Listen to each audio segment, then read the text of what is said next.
This is Director Belton from the Department of Veteran Services calling into the Zoom meeting. Hi, Director Belton. Thank you.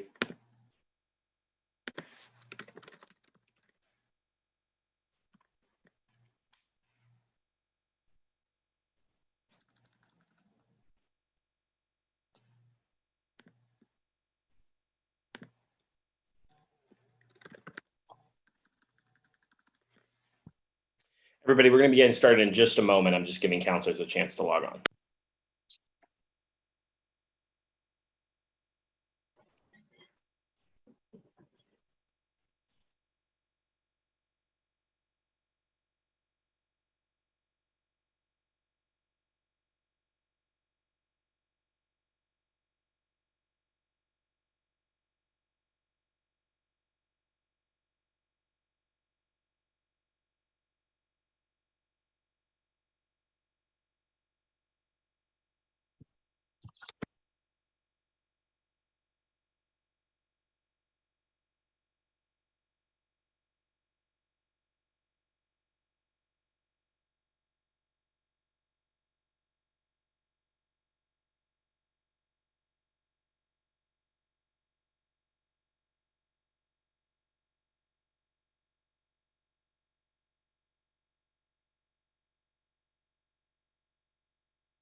All right, the time is now 5:36, and we will call this special meeting of the Springfield City Council to order.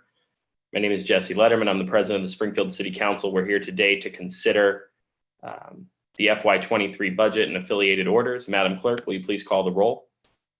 Counselor Perez? Present. Present. Counselor Curran? Present. Present. Counselor Walsh? Absent. Counselor Brown? Present. Present. Counselor Davila? Absent. Counselor Hurst? Present. Present. Counselor Edwards? Present. Present. Counselor Allen? Present. Present. Counselor Govan?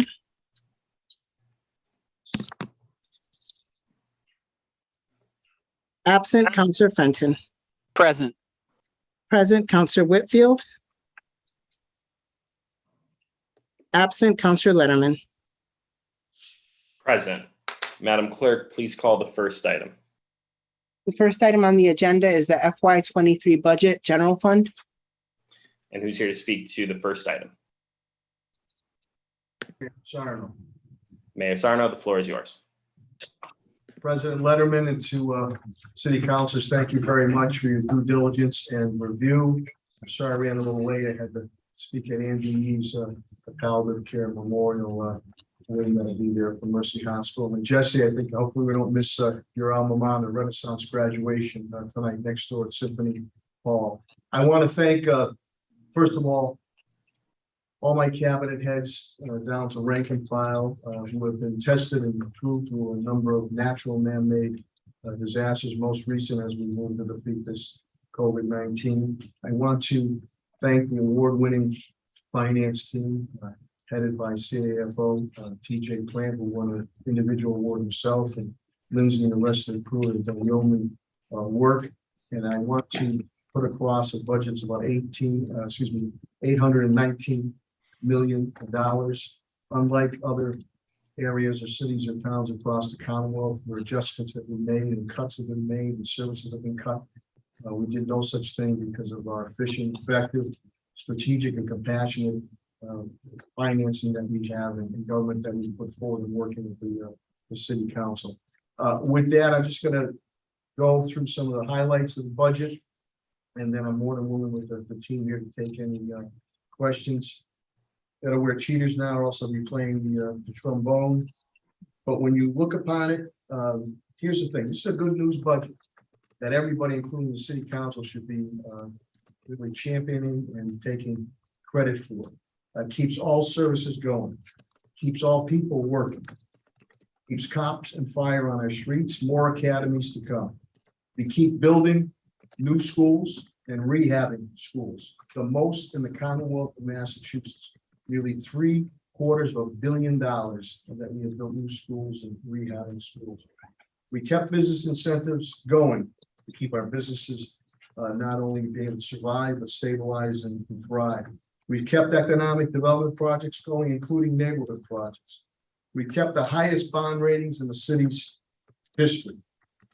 We have brought about, and will keep to bring about, responsible tax relief to our residents and business community. I'll explain a little bit more on that, and TJ will go into that too.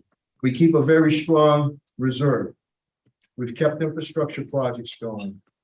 And in some of those, I know it's near and dear to some of the council's hearts.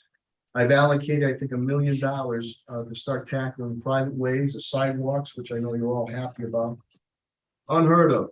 We've kept all our neighborhood libraries open. Parks are doing very, very well under Pat Sullivan.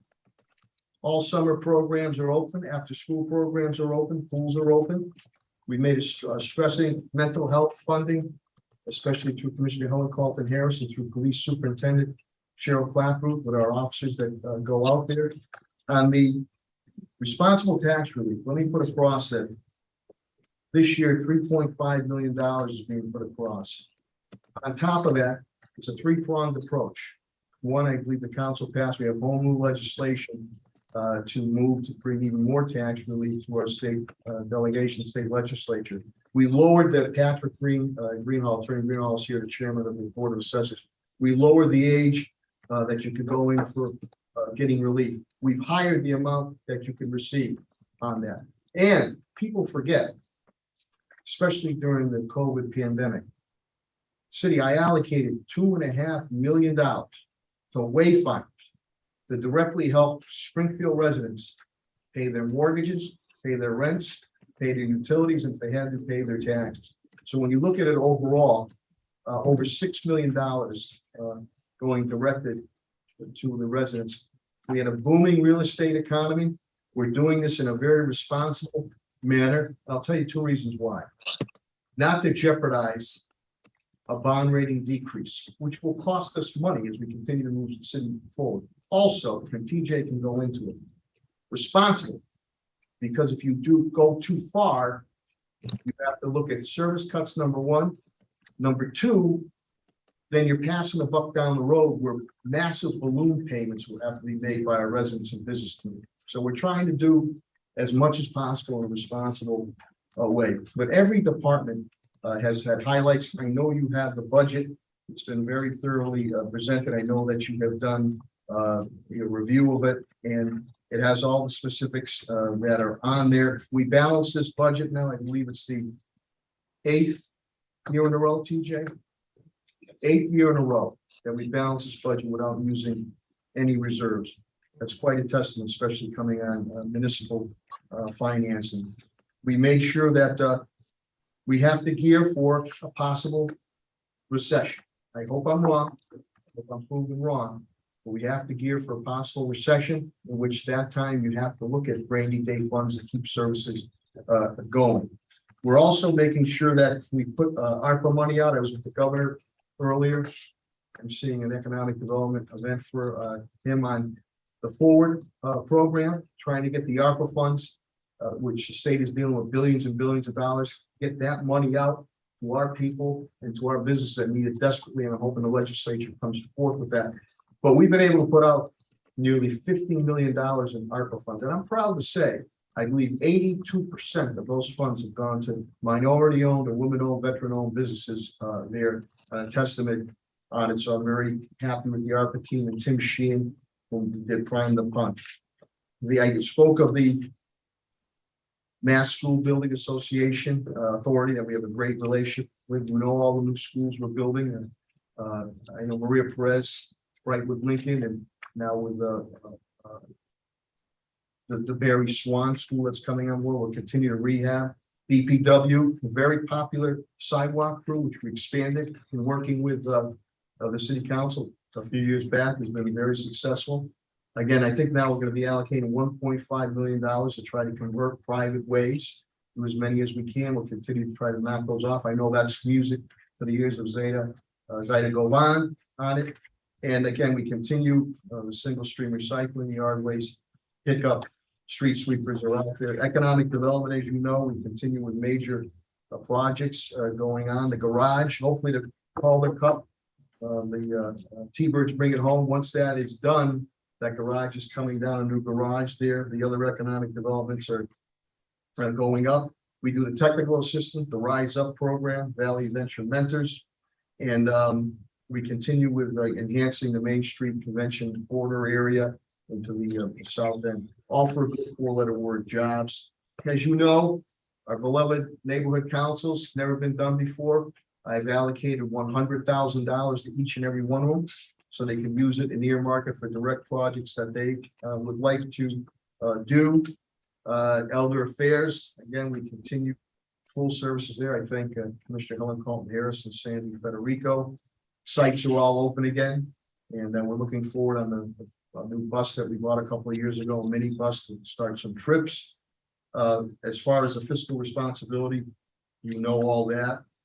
I know Councilor Melvin Everett is very proud. He works very hard on the responsible employer ordinance, REO, as we're doing that. Health and Human Services fully funded with Helen, and we continue to expand, not only continue our COVID efforts, but we're using the opioid settlement efforts to make sure we tackle that. Helen will be having another outreach vehicle. We're going to do more expansion with our fire department and Commissioner Calvi, more expansion. This is street activities with our police superintendent, Cheryl Clapwood. We continue funding using BHN and mental health, racial equity, and the cannabis compliance continues. All our libraries fully funded. Fully funded. All the neighborhood libraries stay open. We created portable hotspots, and we continue the read right now in the 4th grade program also. Parks, Pat Sullivan and his team just doing a fantastic job. Tommy Gentile's meticulous with his work with the downtown pool. All pools, splash pads will be open for family members. Summer concert series, many of you go to the movies and the parks continue. Great collaboration because of the relationships that have been built with Police Superintendent Clapwood and our Sheriff Nick Cochi.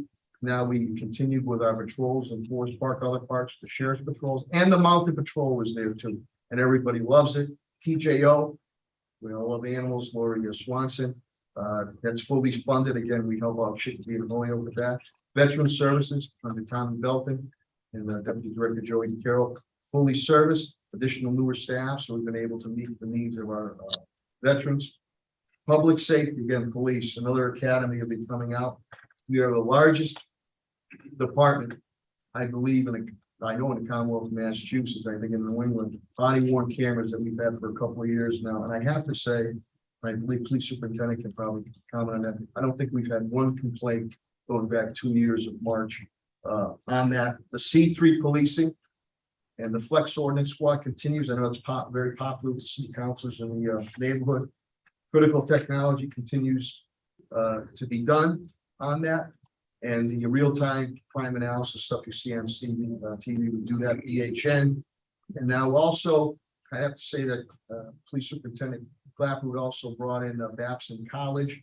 And who taught that course was our very own retired Chief Justice of the Massachusetts State Supreme Court, Roderick Ireland, taught that course, the good, the bad, the ugly, to all supervisors on a police department. The leadership skills that help to continue to build better relationships with our community. Fire Commissioner Calvi does a fantastic job. We have another academy that will be coming out shortly. Turnout gear has been updated, mental health responders, fire apparatus. We continue to do leasing to make sure all our fire apparatus. And I know Deputy Chief Wells is here. Combined dispatch, we talked about it for years. We have that going, and that's a computer aided dispatch. It's been absolutely fantastic. And it helps out with the cross training on that. So again, you have all the numbers that are in front of you. It's only about a 3.8% increase. The school department really is the majority, 2/3 of the budget. That's about 544 million, almost $545 million. That's a 10.8 increase in federal money that they receive. I'm very thankful to Congressman Neil Ritchie for his continued efforts to lobbying for us on the federal level. You know, when you look back at this overall budget, I always harken back to my days with when I was assistant or aide to Mayor Mary Hurley, Judge Hurley, still the first and only female mayor in the city's history. The budget in 1989 was $213 million. Of that, the school budget was only $89 million before the ed reform of 1993. So, you know, with that, I think it's a good, sound budget. You know that I've worked with councilors on some of the projects that you've needed in your neighborhood areas. I'm very proud, again, of cabinet heads all the way down the rank and file. We never shut down services during COVID-19. We came to work every day. We continue to be in this building. We continue to be out in the streets. And, you know, we're able to fly the plane as we were building it. And we kept all services going, which I think is essential. So I think it's a good news, feel good budget that you can also take advantage of too in the council. And with that, I don't know if TJ would like to say a few words before I turn it back to President Letterman. I think everything the mayor summed up. It is a no frills budget. It's a well-serviced budget. We kept maintain all core services. And we, as far as the property taxes, we heard the council last November when we set the tax rate to go look at other ways to do property tax relief. I believe we've accomplished that in this budget, but we're happy to open it up for questions. Thank you, President. Thank you, TJ. At this time, are there any questions, comments, or motions on the first item? Oh, and before we move forward, actually, we've been joined by some of our colleagues. Madam Clerk, can you please recognize Councilor Davila? Counselor Davila.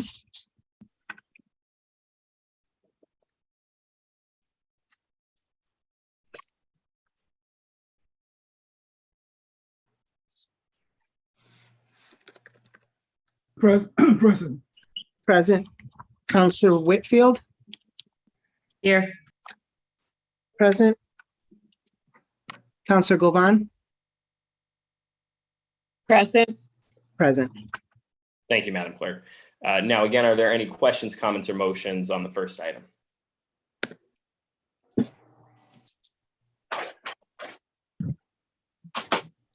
Councilor Brown. Thank you, Mr. President. And I want to thank you, Mayor, for joining us and the rest of the heads.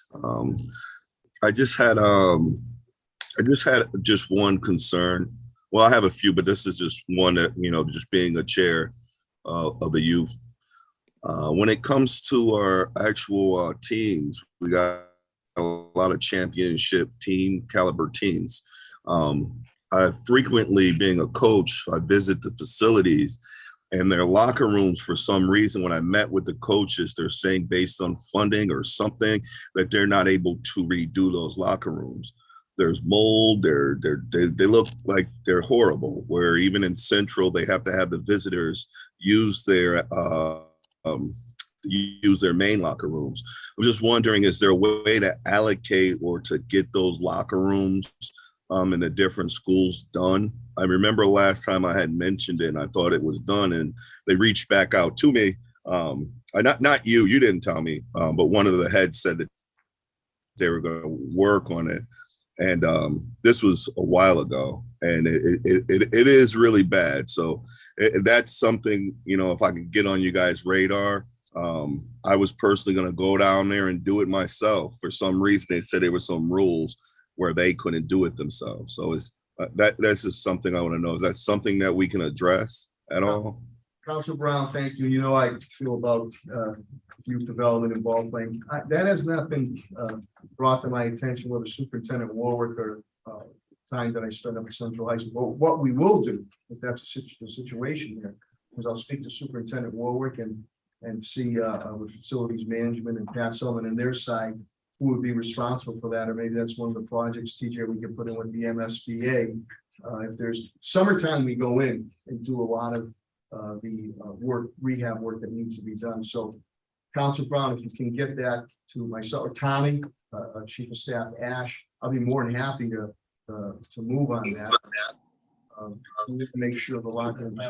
They are okay. So they're gonna. TJ just informed me, Pat Roach, that they're planning on tackling that stuff this summer. But I'm sorry that was still some of the places were still going on. And thank you for advocating for our scholar athletes too.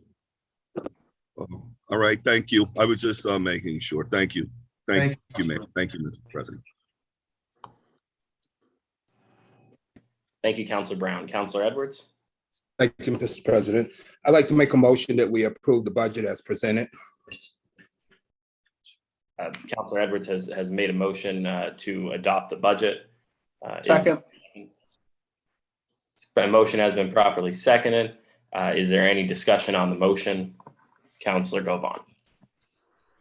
I'm not sure if this discussion on the motion. I did want to comment budget, and I also want to thank the administration and Mayor Sarno for proposing a budget that supports our city. However, my concerns, Mayor Sarno, my seniors and our constituents in the city. I know that you all worked very hard on the property tax issue, and the residents hopefully, I don't know if we're going to say that they're going to see a level property tax bill this upcoming year. But my concern is that they're going to still be paying more. And I don't know if you heard my story last night about my 80-year-old couple that reached out to me. They sent me a letter with a copy of their abatement bill that was denied.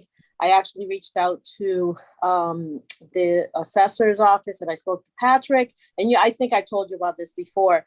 And it was just really concerning to me that, this 80-year-old couple is basically living on their retirement, their savings. They worked their whole lives. And now in the winter season of their lives, they're having to stress over, property taxes going up every year. And of course, the property values going up is a good thing for our city. However, it affects our seniors and people, that are continuing to live and work and play in our city. It affects them, to a great extent. So I really would love if we would consider something. I know that we put in, I think, $3 million of free cash for next year's budget for them. But I just feel like that's not enough, and I'm just hoping that we'll consider some more next year, or, if we can do it this year, I'd love that. But we really have to, look out for our seniors who served our city, working and paying taxes and living their lives, raising their children. And now in the winter season of their lives, I think that we should consider, their stress level and hopefully not add to it. So I just want to thank you again. And thank you, Mr. President. As Councilor Cohen, can I just point out to you that shortly through the ARPA fund, that category will be coming out for senior assistance. We have to fine tune it on the federal money to make sure there's checks and balances on people that are really in need of that money. And there'll be TJ, I believe, a ceiling amount. that can be used for anything that they need it for. Once they show the proof of that also, we will continue. I think the Wayfinders are still waiting funding from the state, and we fronted the money. We'll continue to fund Wayfinders. CAFO, Clint and I want to continue to bring tax relief. We want to make sure it's done in a responsible manner, because again, you go too much, then you have to look at services, number one. Number two, then you set yourself up for massive balloon payments to the taxpayers. And then number three, I do not want to jeopardize the highest bond ratings in the city's history, which helps on the bottom line. We do a tremendous amount of bonding for large projects. We want to make sure that we get the best interest rates that's out there. So right now, the ARPA funding will come out to help out seniors. There'll be a level of that. They can put that toward their taxes. I have to say, with the assessment department, with Patrick, Jessica, and Matt, first time I can remember in years or ever, anybody that reached out to them, and this is a testament that we're in a customer service business. They called back every member, every person that put in questioning on an abatement, what were statutory things, what was available to them. Many of the people they were able to help out. Others had guidelines of finances, so I commend them on that. But we also have to be cognizant that, knock on wood, a recession could be coming, in which we want to make sure we keep people working and services going. And the other communities that you've seen have laid off people, have cut services. We don't want to do that. So thank you. Thank you, Mr. President. If I may, I'm sorry. Mayor Sarno and the team, I'd love to be in on those conversations with Chris and going forward, how we can help the seniors in need, but also the program that Councilor Ramos at the time, State Representative Ramos today, and a few other councilors worked on, with the senior work-off program. I'm hoping that we can get that online and bring it online. I'd love to be able to help with that in any way that I could. Thank you.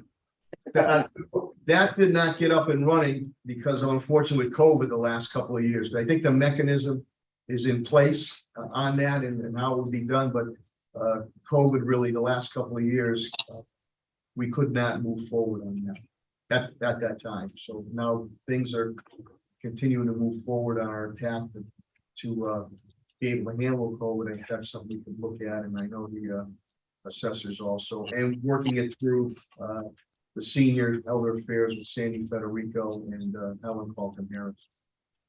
Thank you. Thank you. Thank you, Councilor Govan, Councilor Hurst, followed by Councilor Whitfield. Thank you, Mr. President. That was a pretty quick trigger by my colleagues on the motion to approve this item so quickly. I don't think I've heard, I don't think I've been around, or since I've been around, I don't think I've seen that happen this quickly. But neither here nor there. To Zaida's point, in terms of the $3 million or $3.5 million that we use from free cash, it seems to me that I agree with both Zaida and I know Councilor Whitfield, who has been pretty outspoken on this issue, that we ought to be able to do more.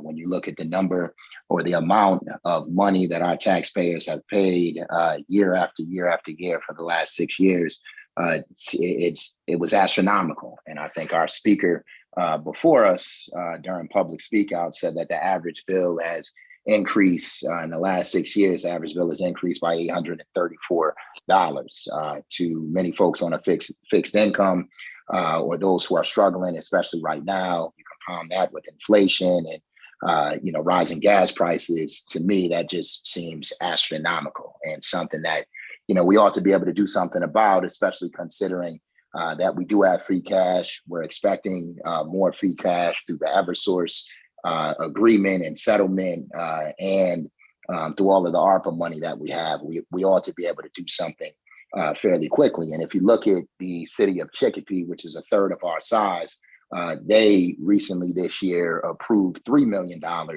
to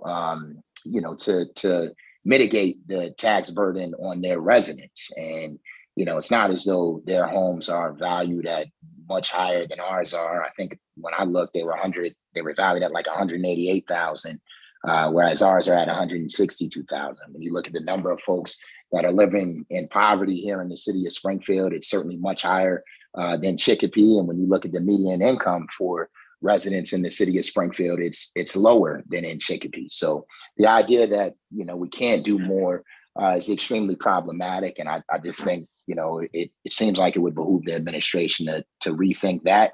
And if you can't do it for this budget, which I don't see why you can't do it, then certainly, I know you mentioned, TJ, that you would look at it when the actual settlement money came in. But the reality is that our residents are hurting and they need a boost from us now and not later. The other thing that I wanted to mention, Mr. President, and if this motion passes, it'll be a moot point, and it'll just be point of information. The fact that the police department has been able to retain outside counsel, in my opinion, is it's not that it's problematic. I can understand the need for it, but I don't understand why they can't do it in-house. On top of that, the city council has been asking for private counsel, and we have not been able to. We've been not able to get that private counsel. We've been asking for, for a long time since I've been on the council. And so the idea that we've allotted $45,000 in the police budget to assist the superintendent in matters that seems like they can be handled in-house, but at the same time, we're not going to allow the city council to get their own attorney is problematic. Judge Payne, I disagree with you in what you said in terms of the fact that this will increase the amount of litigation against the city. I would argue that it would only increase the amount of litigation against the city if folks continue to do wrong. The suits that I've seen, which has only been one since I've been on the council, has been successful at every level. And it just goes to show that, one, this particular council is conscientious of the suits that we would bring. And if we have to bring them, we'll continue to do so. It just seems to me that, we ought to be able to get our own attorney to move forward in the event that we see it necessary. On top of that, and Councilor Fenton can attest to it, we are, we know that we have a heavy responsibility in terms of being stewards of taxpayer dollars. And so the idea that we would frivolously sue the city is nonsense. And I know that we should have brought the police commission lawsuit 2 years before we brought it, but folks were overly concerned about what that might mean to voters. And certainly, when I was the president, I thought that, that this was an important issue and it was something that we needed to move forward on, and we were victorious. And so I don't think that it will increase litigation on the city, but I do think that if the superintendent has her attorney, then we ought to be able to have ours. The other reason why I wanted to cut that position and probably won't get a chance to now is because that individual that they've retained is from West Springfield. And so the idea that we couldn't go out and find an attorney, unless we're talking about someone that is really specializing in something that is extremely unique, which I don't see here based off of the contract I read, it just seems to me that we ought to be able to find an attorney in Springfield to do the exact same thing so that we can keep those dollars in the city of Springfield. And so, I certainly will propose a cut if it circles back around. If not, hopefully what I said will be noted by the administration. And when we go to renew that contract, hopefully we can get somebody that's in the city of Springfield next time around for next year's budget. Lastly, TJ, I know we had a conversation in terms of the pay studies, the pay studies for the 311 director, and also Gladys Oyola had pay studies for our administrative assistants and her staff as well. I asked for that information. I haven't seen it. Have you received pay studies from both 311 director in terms of where he should fall in line as it relates to the directors, not only here in Springfield, but across the Commonwealth? Have you now received that study, TJ? I received a copy of what would not call a pay study. I received a copy of salaries compared to similar or thought to be similar positions, and it's not done through the proper process of going through HR and through the personnel review committee. So that was kind of the issue that I was trying to explain in the last hearing. Got it. Which is why that particular individual did not necessarily get what they had requested. Is that accurate? That is accurate, because it would have been brought forth to the PRC. HR would have done a salary study that was comparable to what they were looking for, and then made a recommendation. Individuals signed off on it. So, TJ, can we put that in the works? Because when I just took a look at it, it seemed extremely low as it relates to other departments in the city. On top of that, when you compare it to other municipalities, it almost was appalling, the fact that we would pay someone that low. And so it seems like it should be Comparable to the city of Revere, looked at. that's comparable to the city of Revere, who is smaller than us. And so that's the only one that was comparable to what we're trying to do, because we can't compare ourselves to Boston. So I would have to have Bill Mahoney and his crew do an actual look at similar positions to similar sized communities like Springfield. Did you just say it was comparable to a city like Revere? Correct. Yes. And Revere is comparable to Springfield. I don't know the makeup of Revere. That's one community. That's one community. You Oh. gotta look at multiple to anyway. Okay. All right. So we're gonna do that, is what you're saying. We are going to do that now that it's been brought to your attention, TJ. Sure, I can ask Attorney Mahoney to take a look at it, and HR department to take a look at it. I'm not sure the. Okay, because even as it relates to other departments in the city of Springfield, I mean, it just looked off. So if you could just take a look at that, that would be great.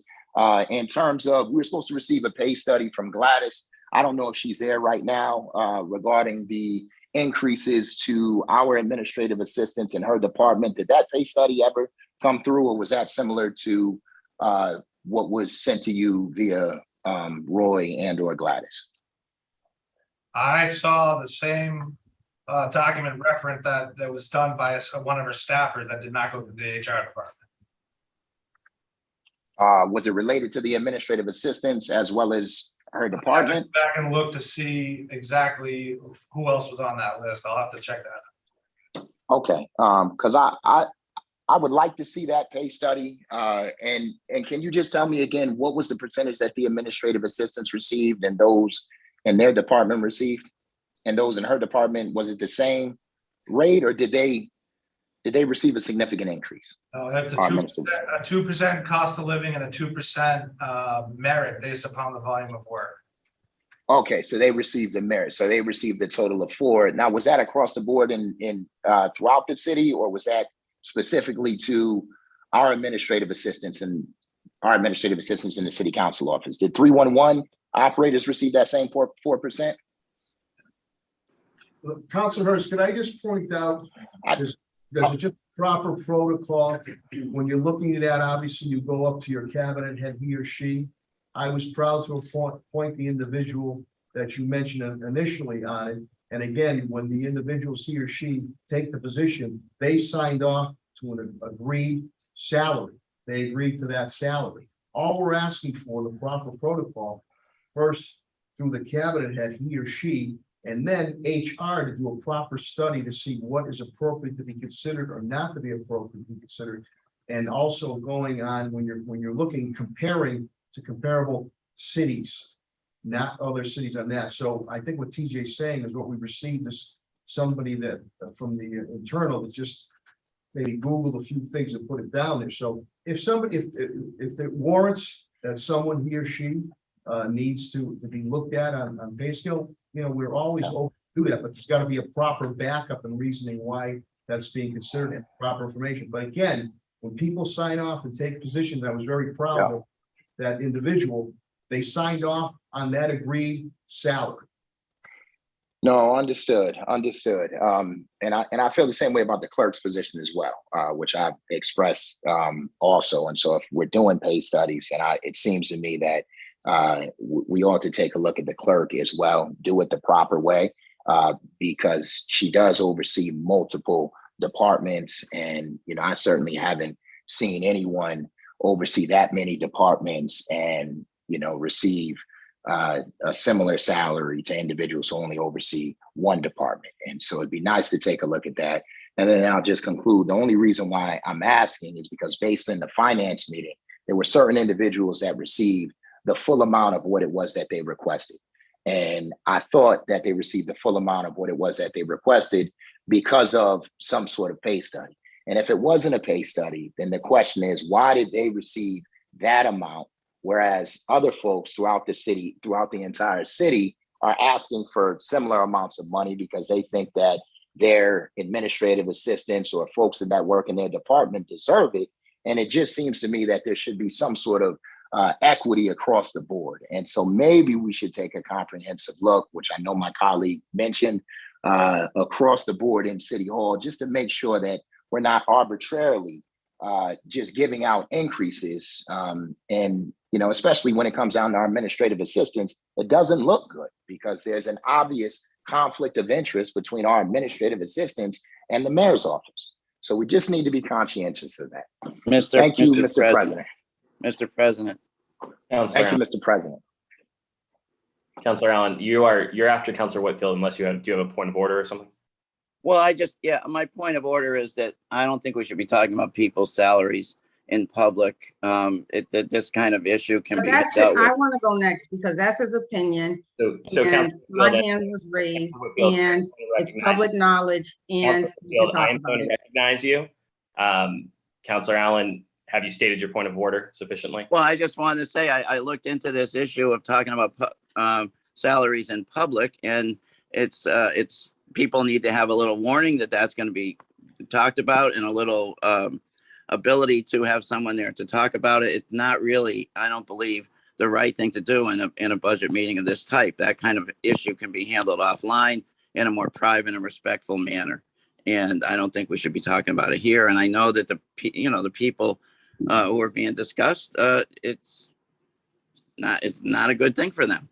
Just trying to say that there's other ways to handle that kind of issue. This isn't in the budget meeting. That's not the thing that should be done now. Thank you. Thank you, Councilor Allen. Councilor Whitfield, you are next. Do your comments pertain to the point of order raised by Councilor Allen? Sort of, but I'll get to them, I suppose. If they do, I would want to, relative to the open meeting law and the labor rights of the individuals discussed at any level, I think we might want to hear from Judge Payne or from Attorney Mahoney relative to what we can and can't discuss in open session. I won't say anybody's name specifically, Councilor Letterman, and this information is public. You can go on check register right this minute, and see people's salary, and you can compare, and you can see who got raises, and you could do all these things. It's open. It's public knowledge. It's public knowledge. I won't mention any names, but I'm going to say it's public knowledge. And this is the perfect time to talk about salaries because we're going over the budget. And when we go over the budget, salaries are included. So I don't understand why it's a problem, but I'm not going to talk about it from a point of the person. I'm going to talk about it from the point of equity and inclusion and diversity. And so, Councilor Letterman, would you like me to proceed?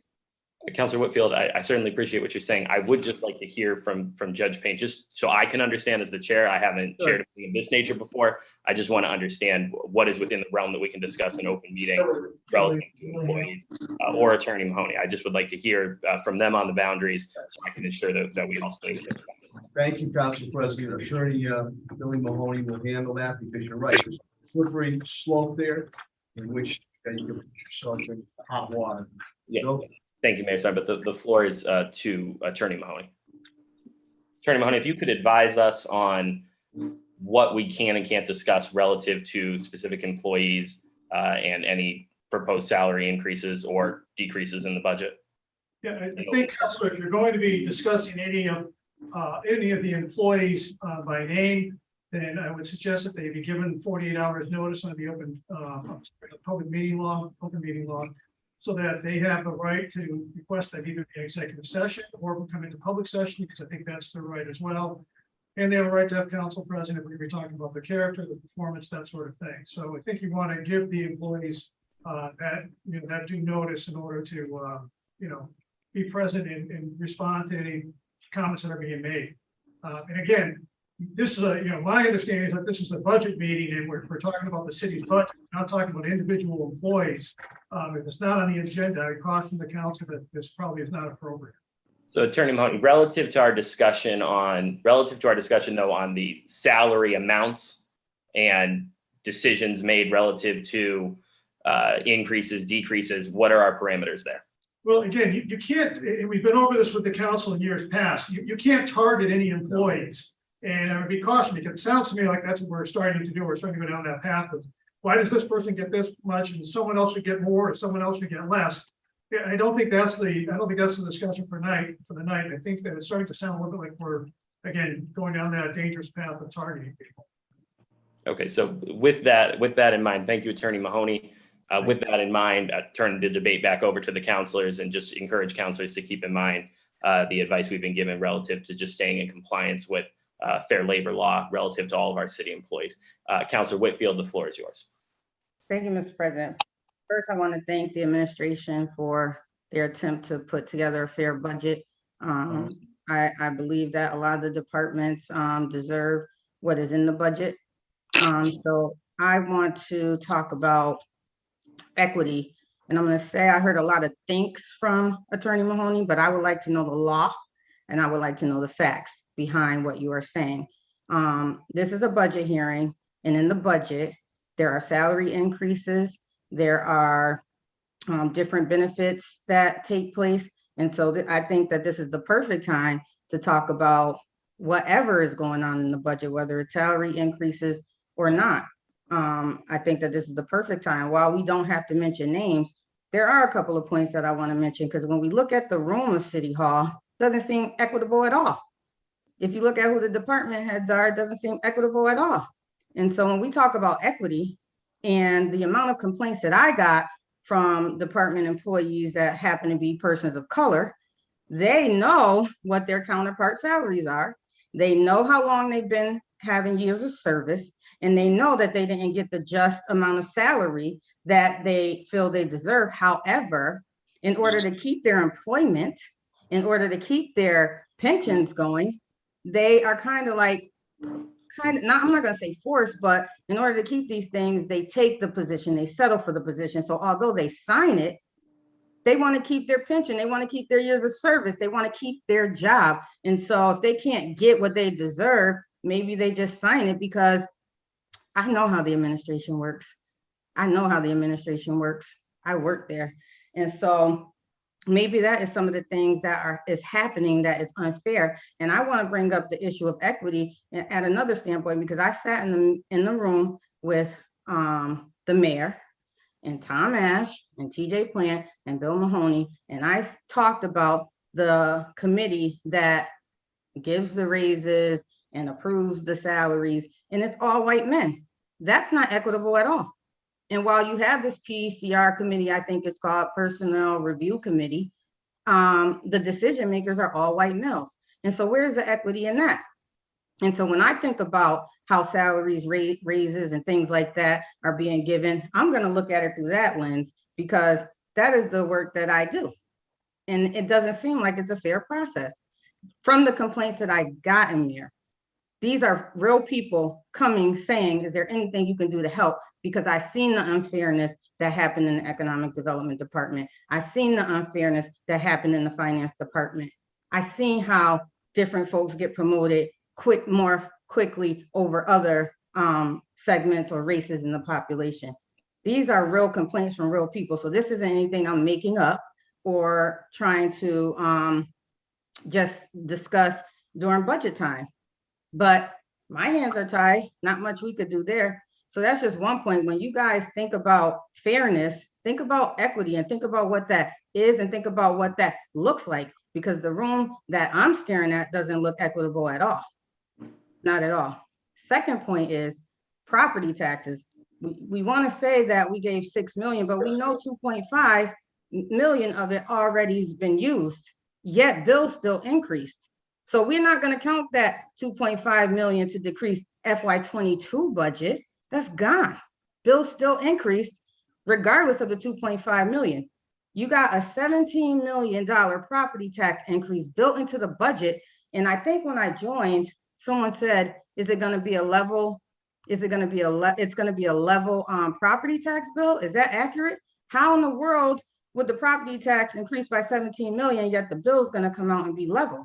Explain that to me. I don't understand that. Council Whitfield, Mr. President, if I may, Council Whitfield, did that conclude this portion? No, of it didn't. I got one more point. Are you after posing a this. question at this I time? just wanted to Sorry, point Mayor, out, I just want to understand, Council Whitfield, you're posing a question at this time to the. I am. I just want to see how the bills will remain level with a $17 million increase to property tax, or close to $17 million.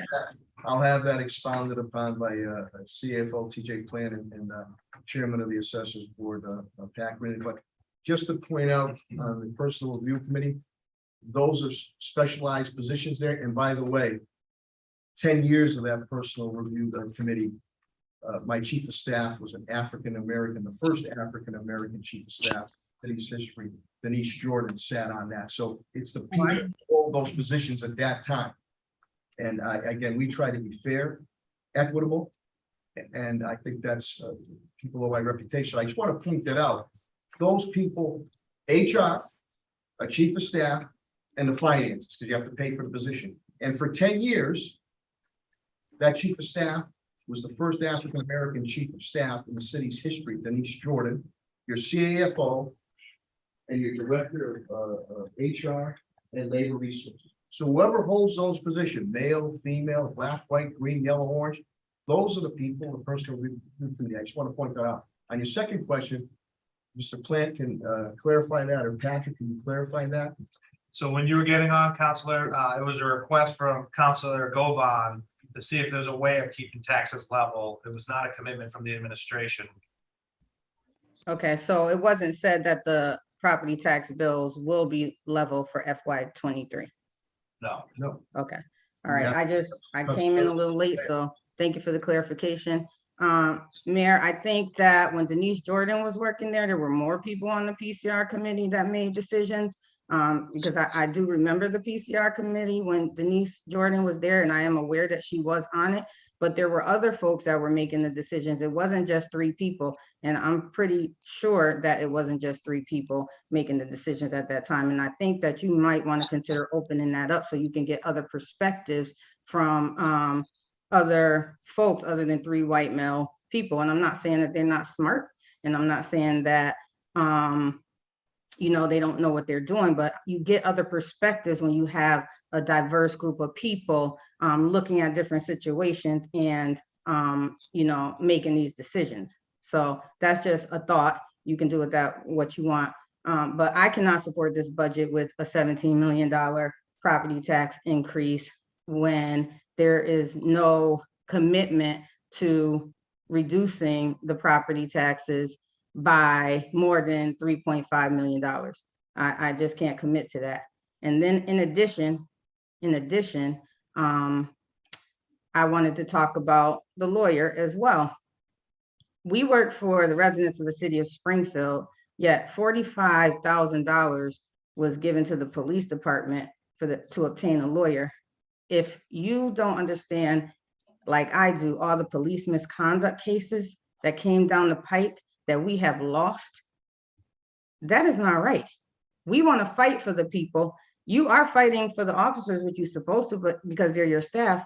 But guess what? They're beating up people I know in some instances. I'm not saying all are bad. I'm not even against the police department like some folks would like to paint that picture. I have many folks in the military, many officers in my family, but the ones that are doing wrong, yes, there's a problem there. And when we're fighting for the people and you're fighting for the administration, we have to go and get pro bono lawyers or figure out how we're going to cobble up the money. And I don't think that's fair to the residents of the city of Springfield. We're trying to do what's right for them, and you're trying to protect some of the individuals that are not doing right.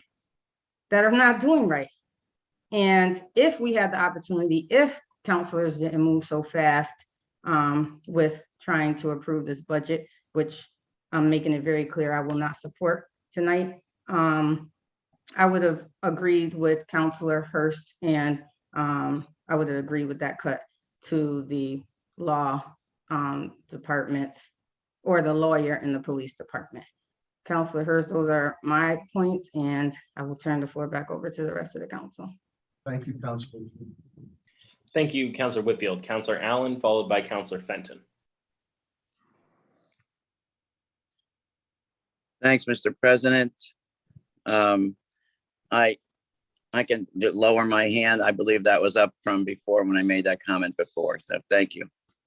Thank you, Counselor Allen. Counselor Fenton, followed by Counselor Kaplan. Thank you, Mr. President.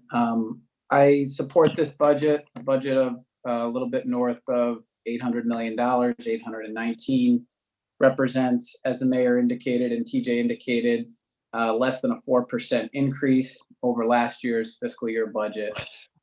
With inflation across this country over the course of the last 12 months at over 8%, I think it's a real accomplishment that we're able to keep the increase in spending as low as we have, particularly as we know the cost of goods and services have escalated exponentially. On the question of salaries with respect to particular positions, I join Counselor Allen in the feeling that those discussions are inappropriate in a budget setting. I think that we have some very loyal and dedicated employees, many of whom have dedicated their professional lives to this city and to the work of the government of this city. And I think we owe them the respect and courtesy of handling those discussions less publicly and confrontationally, quite frankly.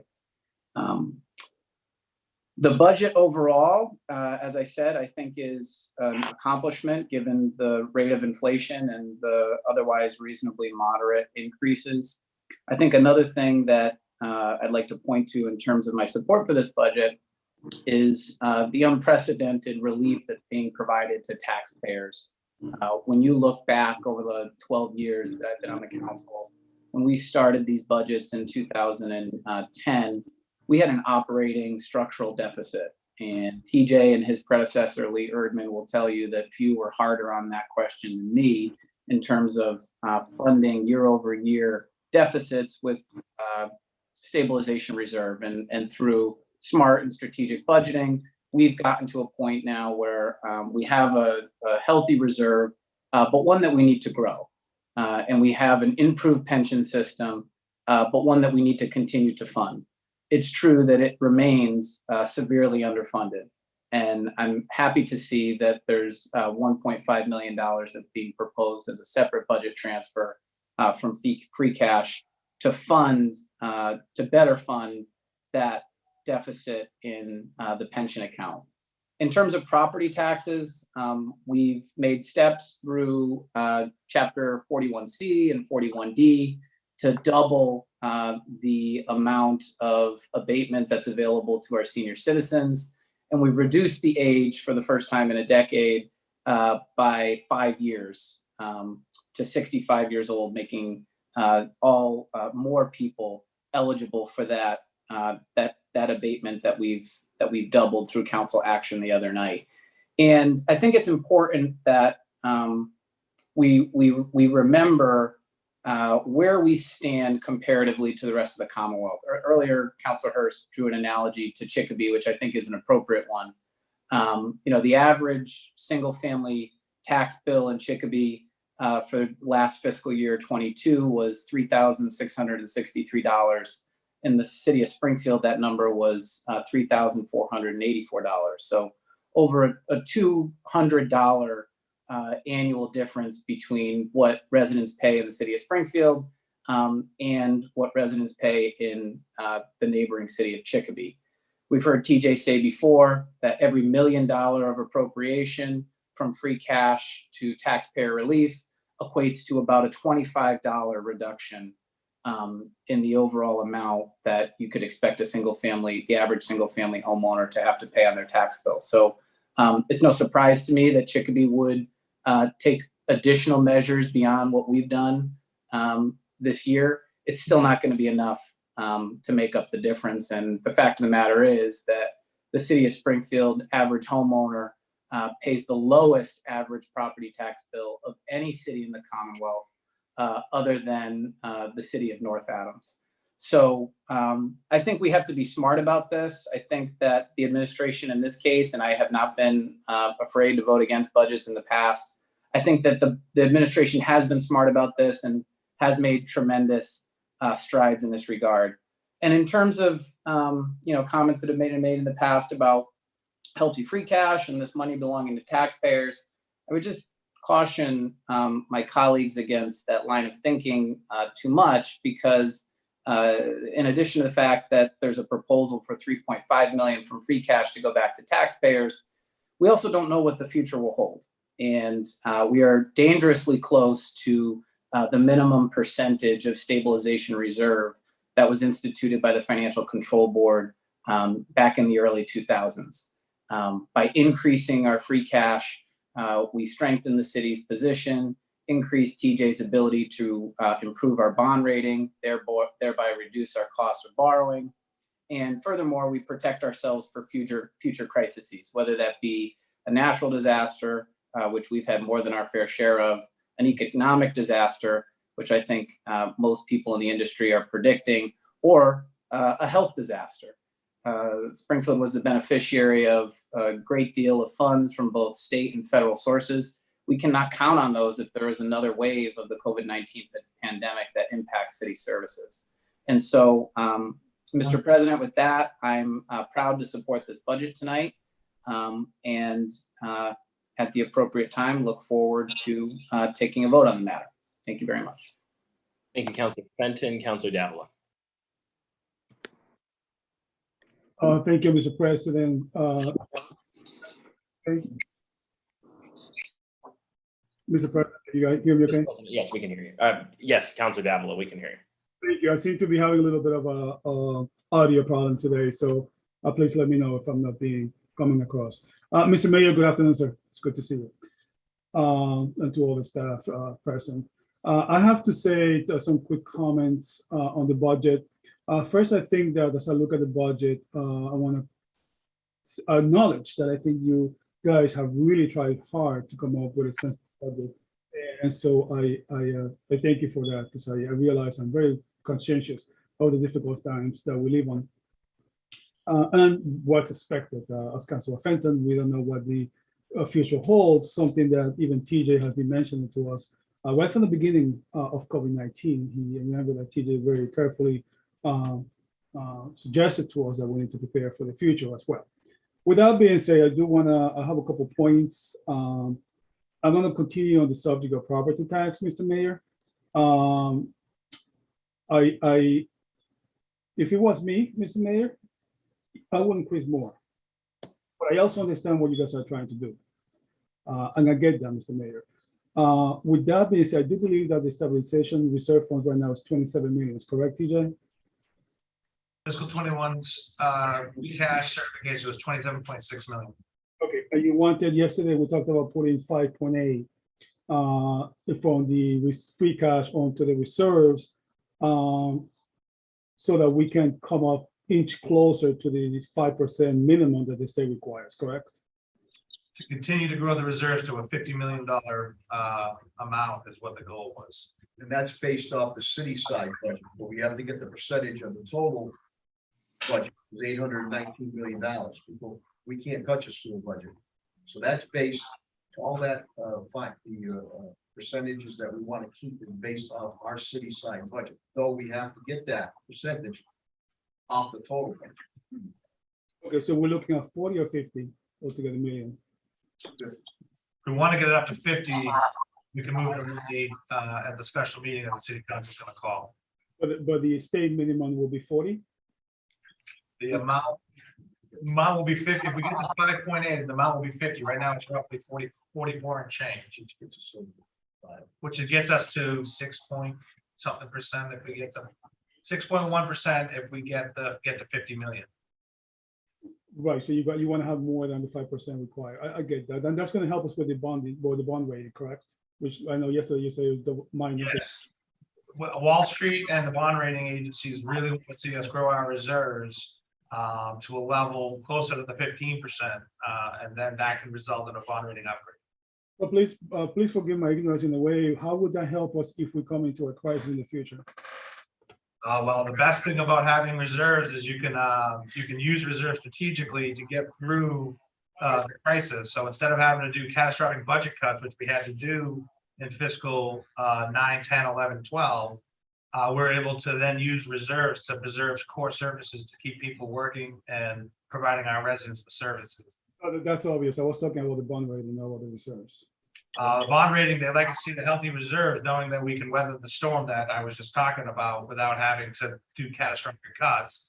And that can result in borrowing for percentage points less, and that will save us a lot of money in the long run when we do more municipal bond projects. TJ, did you have an opportunity to speak to the mayor regarding a conversation yesterday of my proposal of transferring, meeting you halfway of 2.9, or did you not have a conversation with the mayor? I did not get that far because I was told that we are standing firm on $3.5 million as the smart fiscal decision that we were making on behalf of the city's long-term fiscal health.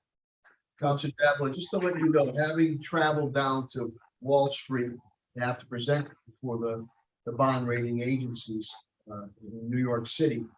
Besides the financial aspects that they look at as far as stability, they also look for the vision. And again, we're building this reserve on the city, but we have to build it off the 819. We're building, the percentage must be built, it's being built up on the 819.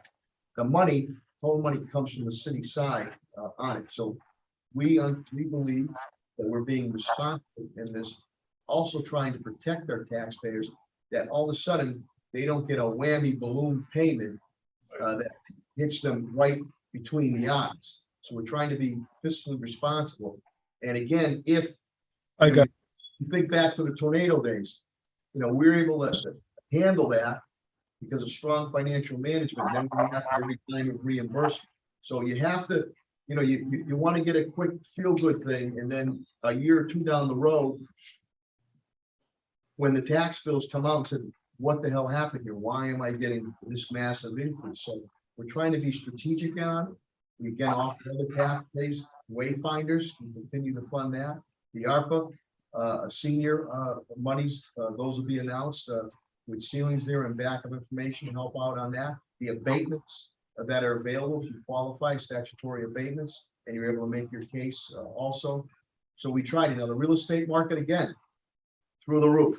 And I think council's indicated values are going up. Everybody wants their value up when they're selling their house. When they're paying their taxes, they want the lowest possible value. The other thing too, if we do face a recession, which I hope I'm wrong, that means some of those funds might be needed just to continue to provide basic, essential services and keep people working. Again, I have not laid anybody off. We've not cut any services, which has occurred in some surrounding areas of Western Massachusetts. And that is my continued goal. I'm sorry, go back to TJ. I take pride into knowing what I know and knowing what I don't know. And by no means, I fully recognize that I'm not half as smart as TJ and some of the financial waste people, nor have I ever had the pleasure to meet with all these gurus down in Wall Street as you have.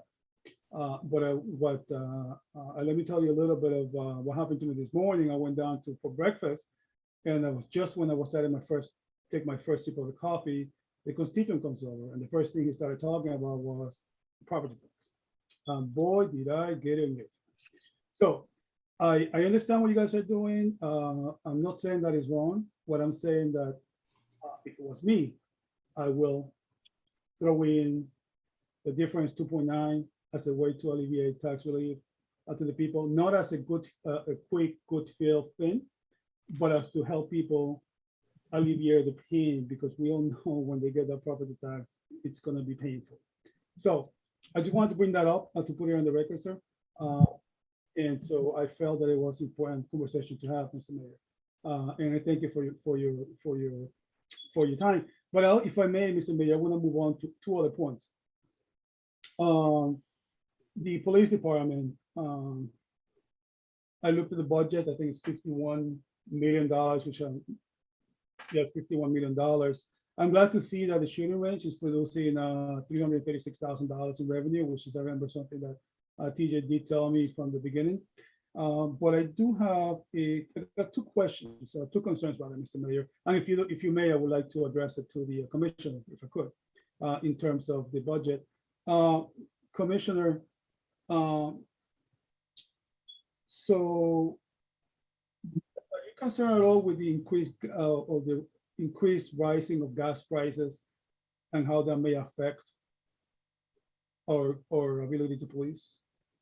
No, because we have a commitment to make sure that we fully fund our police department and all our city departments and continue to purchase gas to provide this services. So that issue is not going to be a problem for us because we are going to make sure that we keep an eye on it and come for an appropriation if necessary. Okay, is that something, would you feel comfortable saying where that might come from? Well, it depends on how much we're looking for. Could it be reserved for contingencies? It could be certified free cash. It could be a transfer within the department from another area. I mean, it really all depends. And we also increased gas appropriation by 30% for fiscal 23. Gotcha.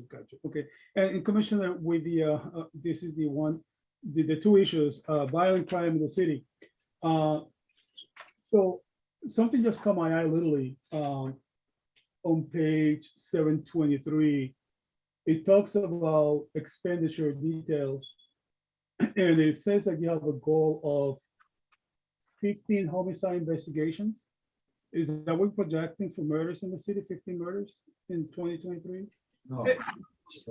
Explain that. 15, hi, Counselor, 15, the number 15 is an average. We, in the years that I've been there, will fluctuate between anywhere between 14 and 21. So 15 is just a sound average for us to figure that the homicide investigations eat up a lot of overtime, but 15 is an average. I mean, I had to ask that question, Mr. Mayor, but it's an ugly reality. We have to address it. We have to look at it head on. And so I get the 15, Commissioner. Thank you, Commissioner. Mr. Mayor, my last point, Mr. President, this is my last point. And, you know, Mr. Mayor, if I may, I'm only speaking to the mayor, not to any of the other department heads, or That's fine. only to you, Mr. Mayor. That's fine. Mr. Mayor, I like to think of myself as a reasonable guy. I like to think of myself, I take my duty seriously. I am honored to be here. It's a privilege to be here. I have said in the past that I'm not pro Sarno, I'm not against Sarno, I'm pro Springfield. I will work. If it's a good idea, I work with it. You and I have had the pleasure of working together on the firework ordinance. Okay, I supported your budgets in the past. We worked together. You signed the election with the war elections that we're now going to be having in a couple of weeks. But I am concerned. I am concerned with the communications department, my good sir. Let me tell you that overall, I think the budget, when I look at it, it's a sensible budget. It is, Mr. Mayor. And I know they're quite busy, the communications department. There has been some issues, which I will address later on, because I don't think it's the right place to address them on. But I will tell you what I'm ticked off at, Mr. Mayor. For 2 years, sir, 2 years, I've been trying to get a tour, myself or the councilor, with the communications department. At the time when this came about, the centralized dispatch, it was Black Lives Matter.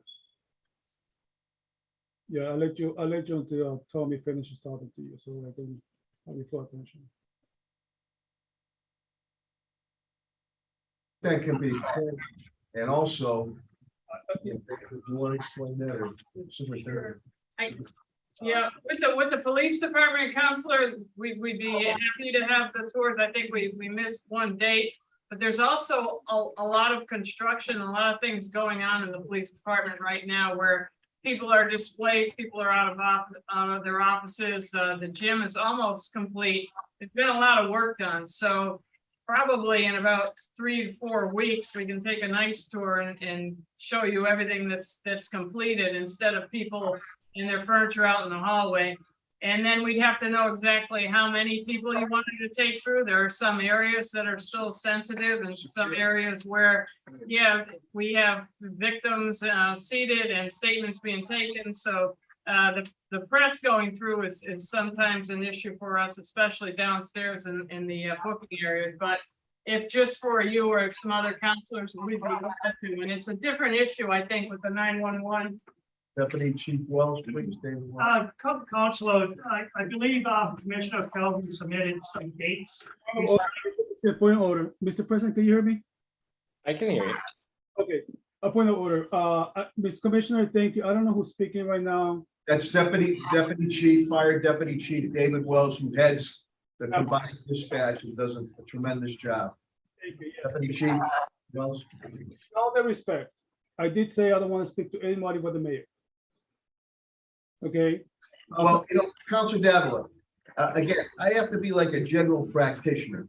I need to know a little bit about everything to make sure I surround myself with knowledgeable people that can speak about specifics. You ask a specific question. I have the gentleman here who runs that dispatch, and you should know well. You work for AMR, I understand, on dispatch, and he can explain that to you to answer your question efficiently and effectively. Mayor, I thank you, and it's a fair point, very fair and valid point that you're talking about. So Commissioner Clark, we're also talking about the centralized dispatch, not police department. So if I could finish my Deputy Wells, the mayor's right, I will give you your time in a second, but please let me finish my sentence because I'm getting the funny feeling that we're speaking a whole different language here, okay? And I'm ticked off. I totally had it with this issue. For 2 years, I've been asking for a tour, and it's always one thing, it's after, it's another thing, is this, is that. 2 years. Now, as I was saying before I was interrupted, this happened with Black Lives Matter. I supported decentralized dispatch. It was $900,000 at the time, I remember. Now we up to $3.1 million for the centralized dispatch. And I'm not arguing that budget. But we have a responsibility to see what the hell is going on in there. How is it working? I know what a dispatch works. I know what it looks like. But some of my colleagues have questions, and we want to see what this public service is, what $3.1 million is buying us. Mr. Mayor, I've been around long enough, and I cannot shake the feeling, sir, with all due respect. And I'm not trying to be difficult about this. That I've been taken out for a ride and I don't like the fit.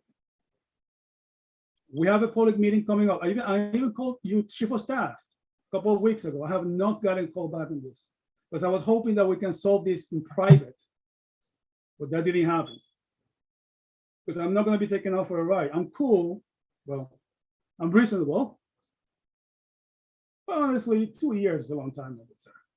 So, Deputy Wells, floor is yours. Go ahead. Chief Secretary. Counselor, the reason that you didn't get a call back is because the commissioner sent you some dates, specific dates, and asked you, because they can't accommodate more than people that are in that facility, sent you some dates where he asked you to respond. Who would you like to go on those different dates? That was what was sent to you.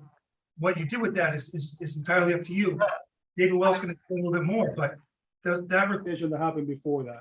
But neither here or there. I'm not looking to put a blame on anybody. I just want to put out on the record, out in the air, what's happening. Deputy Wells. Once again, Councilor, we did send you some dates. We are more than happy to host the city members of the city council. I believe Councilor Brown actually attended the open house. He had the opportunity to see it. I'd be more than happy to, when you guys come to visit, we did submit some dates. You need to understand that it's a critical location. The last year or so under COVID, we did everything in our power to keep COVID outside the dispatch center. Our dispatchers actually had to wear N95s 24/7. So we really limited who came into the structure. But we'd be more than happy to show you dispatch. You should be proud of, the city should be proud of a dispatch center. I know my boss, Commissioner Pelley, did send you guys some dates that we are looking to have you guys visit. Deputy Wells, thank you. And Deputy, are you gonna be in the public safety meeting coming up in a couple of weeks? I believe it's Monday. Yes, I would be the councilor. Deputy, Mr. Mayor, I will finish with this, and Mr. President, I'll finish with this. Again, I'm not looking to blame one person or the other, but enough is enough. And Deputy Wells, with all due respect, what you just told me, I rate me even more. You know why? Because at that time, I asked to attend myself, and I was told that it's not possible due to COVID-19 precautions. And I thought to myself, this looks like a bunch of baloney, but I'm gonna go with this excuse. And now you're telling me that there was another councilor there present? Not only that, I've seen pictures of people even with cake during the grand opening. Please, I shouldn't be a little ticked off. That was before COVID. Councilors, so I have several other councilors with their hands up in the queue on the motion. So Councilor Davila, if you wouldn't mind wrapping up your remarks. Yep, just my last 10 seconds. Again, Mr. Mayor, again, I like to think that I'm a reasonable person. But this particular subject got me in my last one. If you expect me to vote, which I will be honest with you, I will vote for this. Thank you. Next year, Mr. Mayor, honestly, I'm gonna look at it a whole different way because it's my obligation. I take this duty seriously. You know, so with that, Mr. Mayor, I want to say that I realize that you have a tough job in front of you, and I know you care for the city. We may disagree here or there. At the end of the day, I realize you are the mayor, not me. I wish I could do more for property taxes, but that's your vision. I think we could do more, but I respect your vision. I understand it. So, thank you. Thank you, Councilor Davila. Thank you, Councilor. Councilor Whitfield. Thank you, Mr. President. I just wanted to make a couple of points, and I'm probably going to be done because it's not going to change. I don't think the opinion of the administration. I'm definitely not going to change where I stand as far as property tax goes.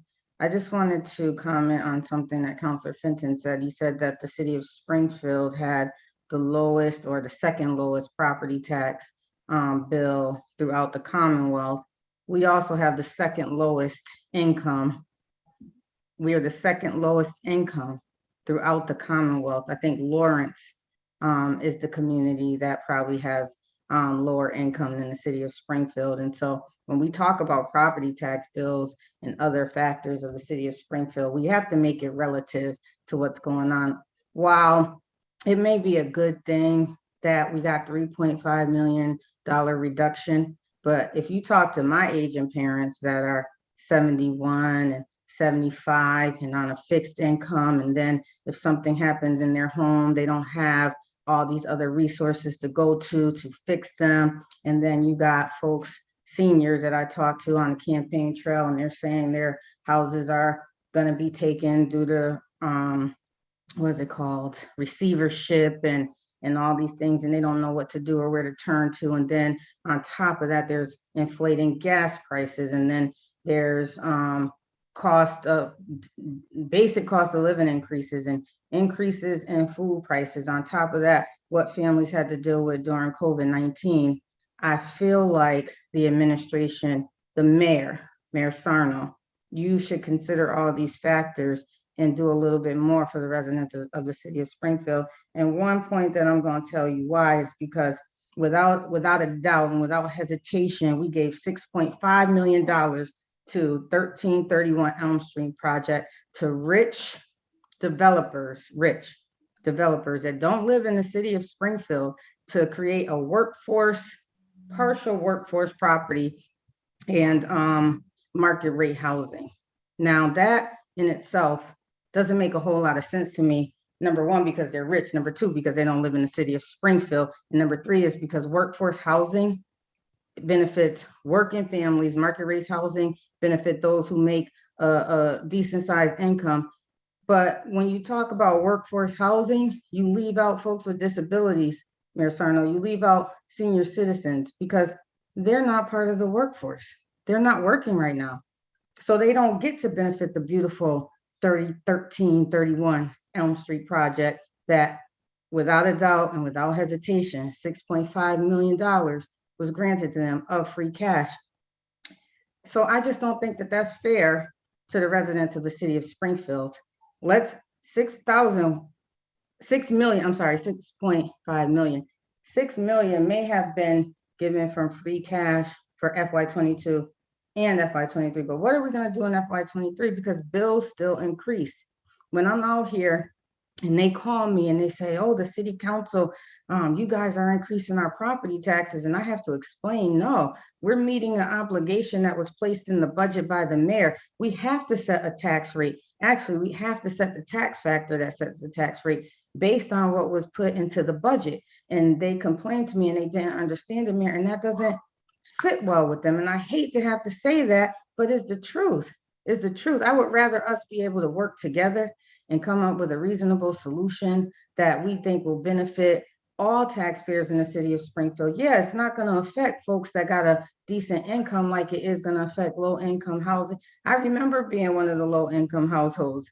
I remember what that felt like to struggle. And it was in the time when oil and gas prices went up and I would sit in the bathroom crying because I didn't know how I was going to get the oil in my gas tank because oil prices were so high and it was a very cold winter and we would run out of oil so quickly within 2 weeks, and to have to fill up your tank or try to just get 100 gallons for $400, $500 a pop with 2 young kids in the house, it was a horrible time. So I understand how our residents are feeling right now with inflation. And I'm hoping that you will get these same stories and you will get the truth from residents about how they feel and what they are struggling with, because they are certainly calling me.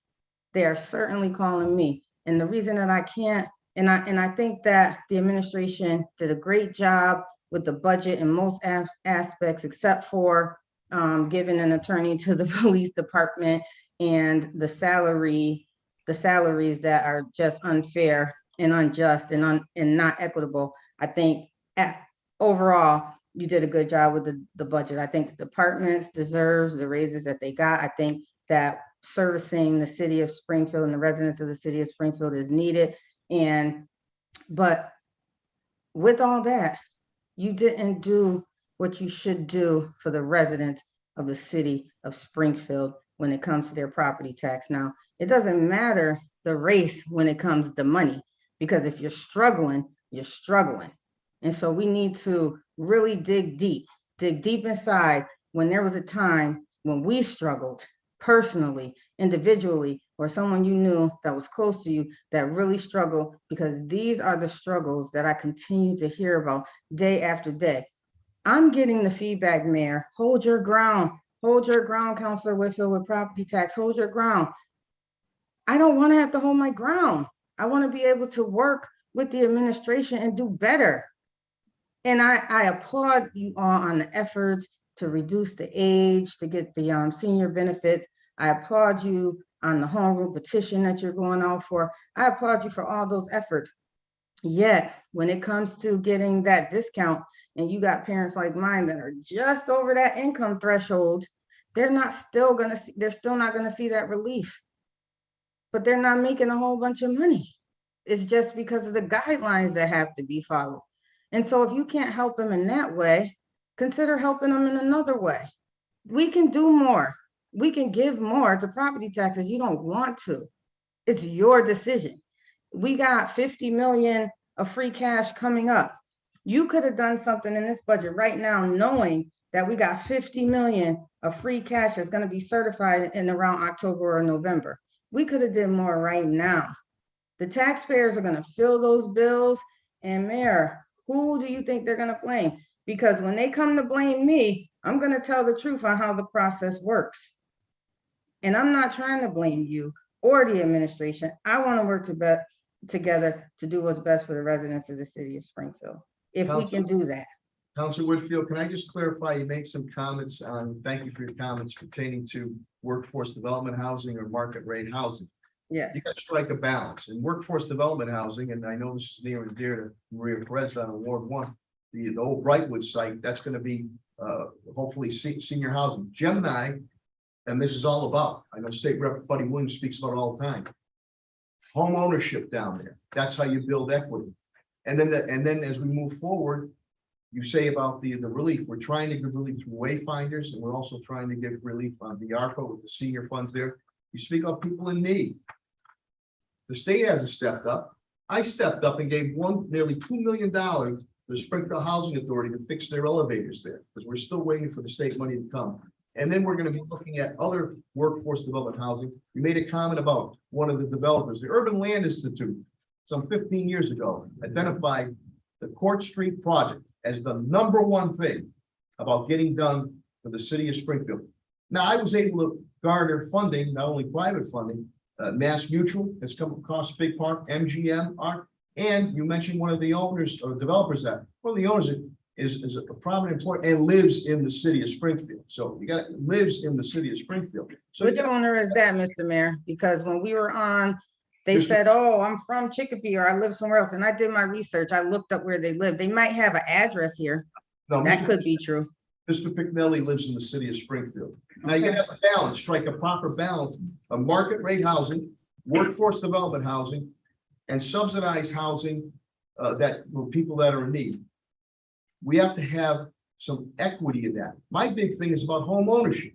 That Gemini project is very, very important because people are going to own those properties, and having equity can build personal wealth there. So we have a myriad of projects that we have going on. And again, here's the thing.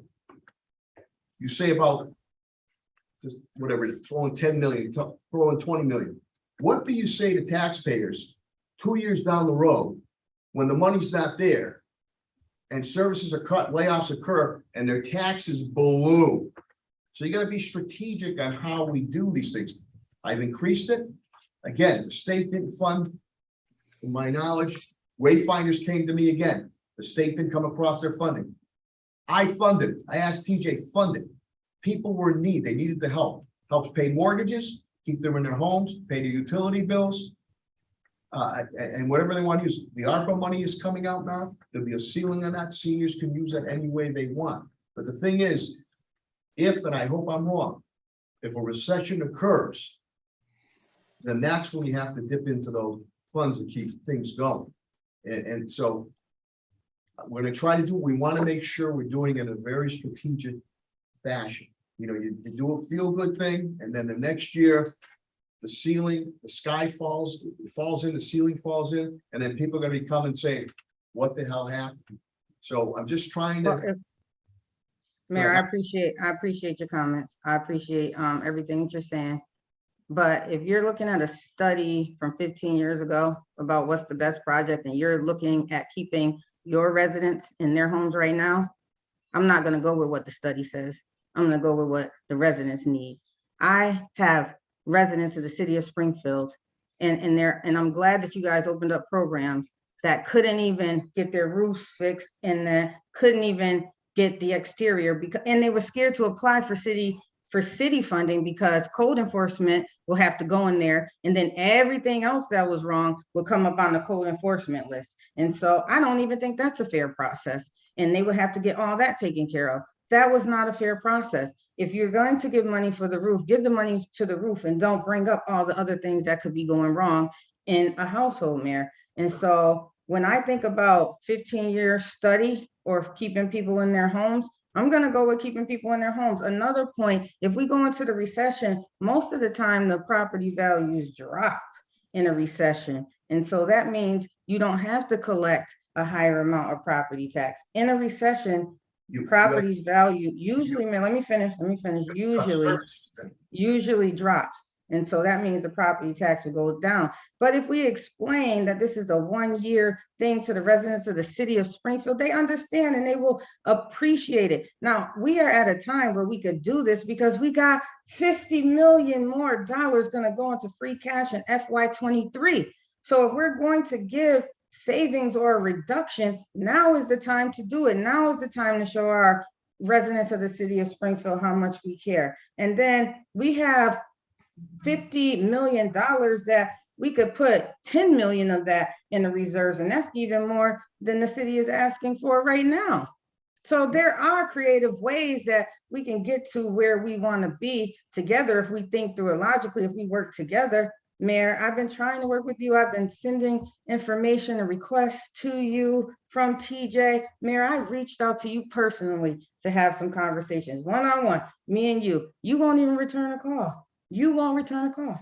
And I don't think that's fair. We should be able to, as an adult, work together, because I reached out to you as an adult, as a colleague, to see if we could work out our differences one-on-one without anybody else there and work together, Mayor, going forward. And that I have been unsuccessful with that.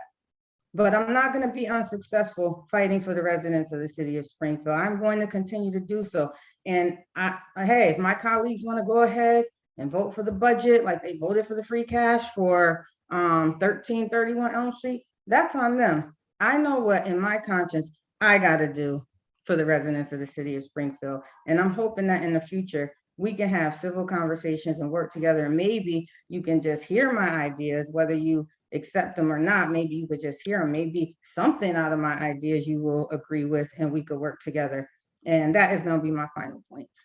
I just wanted to point, can I point out on the Port Square development there also, when you say about 15 years ago, a key strategic building that's going to have spin-off effects there, and also put many of our brothers and sisters in labor, building trades to work, many of their Springfield residents on that. So we've offered pathways to bring tax relief. We're going to continue to do that. And we're trying to be fair and equitable in the approach on it. And that's how we continue to move a city forward in neighborhoods and also in your downtown areas to generate jobs, to generate revenue, economic development, and spin-off effects to the many business establishments that are down here too. So, I'm more than willing to work together if there's reasonable efforts and the personalities are taken out of it, but I appreciate. Thank you, Mayor, for saying that. Now, if there's one comment that I appreciate, is that one right there.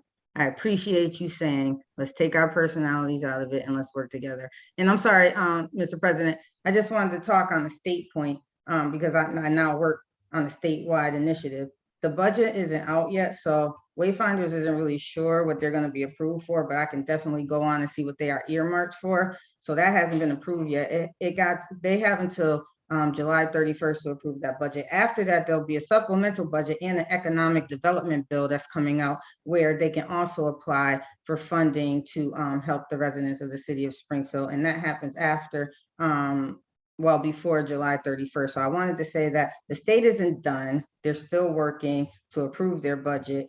And there are resources there that they can apply for through the state legislation. And so maybe we need to do more work together, talking to the state legislation to make sure that the city of Springfield get the fair share of opportunities that are out there to help our residents. Thank you, Councilor Whitfield. Councilor Allen. Thanks, Mr. President. Thanks, everybody, for all your comments. Couple different comments for me. Just a little historical perspective of what it was like on the council 12 years ago when I got on, and Councilor Fenton and Councilor Edwards, and I think Councilor Walsh was here before that. It was a totally challenging financial picture. Real estate values were plummeting. We were up against the levy ceiling. We gave $1 million in tax breaks one year, and we got grief from DOR for doing it. And TJ can tell you the background on that. We worked so hard to do the million, and they were critical of the fact that we gave up some revenue. And here we are 10 or 12 years later, the financial picture is much better. We're in a position that the mayor and the financial team and everybody in City Hall have done a great job of being able to run on budgets that don't increase much. And the money that's come in has been appropriate for what we needed. And we've been able to kind of grow a little bit over time, and at least to be stronger and stable year in and year out. We haven't looked at layoffs in years. If I can't remember the last time we did that. And meanwhile, we have sidewalks, private ways, beautiful new elementary schools, etc. And on top of it, we have a more receptive government. The fact that our finances are better have made everybody a little more open to, there was a time when sidewalks, you couldn't even talk about sidewalks. There was so much money to get a sidewalk crew going again. So a little perspective of the history that some of us would remember. And those of you who've come on since then, you probably have your own history from what it was like when you started. Up against all that is the biggest financial challenge we have is the pension. Mr. Fenton, Councilor Fenton mentioned that before. I've been strong on the pension my whole time. It's critical. Most of the people or all the people on this call are going to hopefully be beneficiaries of the pension if they're city employees. And we have done, the mayor and the council done a great job on it. There were times when it was increasing 14% a year, the payment, both years, and it went 8%, and now it's 9%. We weren't the ones, nor was Mayor Sarno, nor any of us on this call that I know of, weren't the ones who made the mistake of not funding the pension, whatever year it was, or running an early retirement program. And that is the thing that could absolutely knock us out if we fall behind on the pension again. So we have to, there's no intention, I'm not saying out of fear that we're gonna, but when we start to nibble at the different parts of the budget, our pension, it's in such a rough shape, still 35% funded. It's still the worst funded one in the state.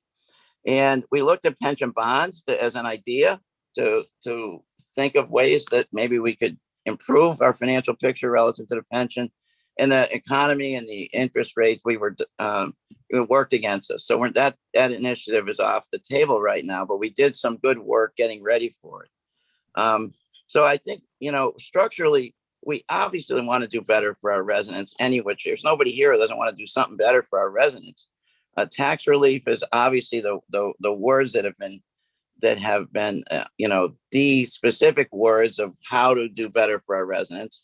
I wonder how tax relief gets to everybody. It gets to people who own homes, et cetera. Can we do enough that it matters enough? I'm not sure. That's one of the things we're talking about. But there are other ways we can possibly improve people's lives as well. So I know, Councilor Whitfield, you have a finance committee meeting next Tuesday to look at the issues that were put in committee last night, the 3 moves of free cash. And I think you had, I looked at the agenda. I believe there's an agenda item of looking at taxes or something. I'm wondering if at that time we should consider putting together a citizens committee or something to look at not just tax relief, but all the other ways and other things we do in the city that help people, whether it's tax relief or services in the city, et cetera, that where tax relief isn't the one single thing that's going to help everybody, but maybe it is. But there's an opportunity here when it's been such a focus of our discussions for weeks, if not months, and work's been done on it. We have tax relief in there. We didn't do that, but I told you the one time we did it, the $1 million, we got slapped on the hand by DOR. Times are different now, and we can at least do the 2.5 million last year and the 3.5 million this year. Everybody's supporting that. So it's a massive improvement over where it was. Is it where we want it to be? Well, apparently it's for some people, no, maybe for none of us is it where it wants to be. But I just wanted to point out that this discussion, I think, is on the table for next Tuesday's meeting. And, the free cash items that we were going to vote on last night, if we don't vote on them next Tuesday, I believe they roll into next year's free cash, something like that. TJ can give the specifics on it. But, we have timeliness we have to worry about with the voting on the budget as well. So I'm proposing a creative thinking at your finance committee next Tuesday, and maybe a citizens committee or something like that put together to look at the different ways we could do tax relief, the real impact of it, and what other things might be also helping people in their daily economic challenges. Thank you, Mr. President. Thank you, Councilor Allen. Councilor Brown. Thank you, Mr. President. I first want to apologize to my colleague, Councilor Davlia. It wasn't, I was on a different role working with Rep. Williams. So it was something, because I know he said he was offended by not being invited. It was something that had to do on a roll with the State House. I'm State Rep. Bud Williams, Chief of Staff, and he is a chair in the House of Representatives. And I've worked with the mayor and the fire station and the police before I was a counselor. So even back when we were doing that facial recognition thing, when I first became a counselor, Counselor Walsh was like, never has the mayor been willing to work with us in that way. And it was historic, and maybe we should continue to do so. I've always worked with them. So I do understand, how he thinks. Sometimes I don't agree with him, but most of the time, I do. When it comes, so I do apologize, Councilor Davley. I think, that we should, and I'll make sure that I'll work with you to make sure that we'll get out there. We'll get out there. We'll get out there this week. I'll make sure we'll get out there. And it's a beautiful location, state of the art. Oh, it's impressive, believe me. So I know he's into that, and I know he's committed to a lot of that. So I know he wants to see it. And believe me, you guys gonna love the fact that he sees it, and he's gonna love it. Believe me. Now, when it comes to the actual, and this is for you, Mayor Sarno. I hear when it comes, my thing is still going back to the kids.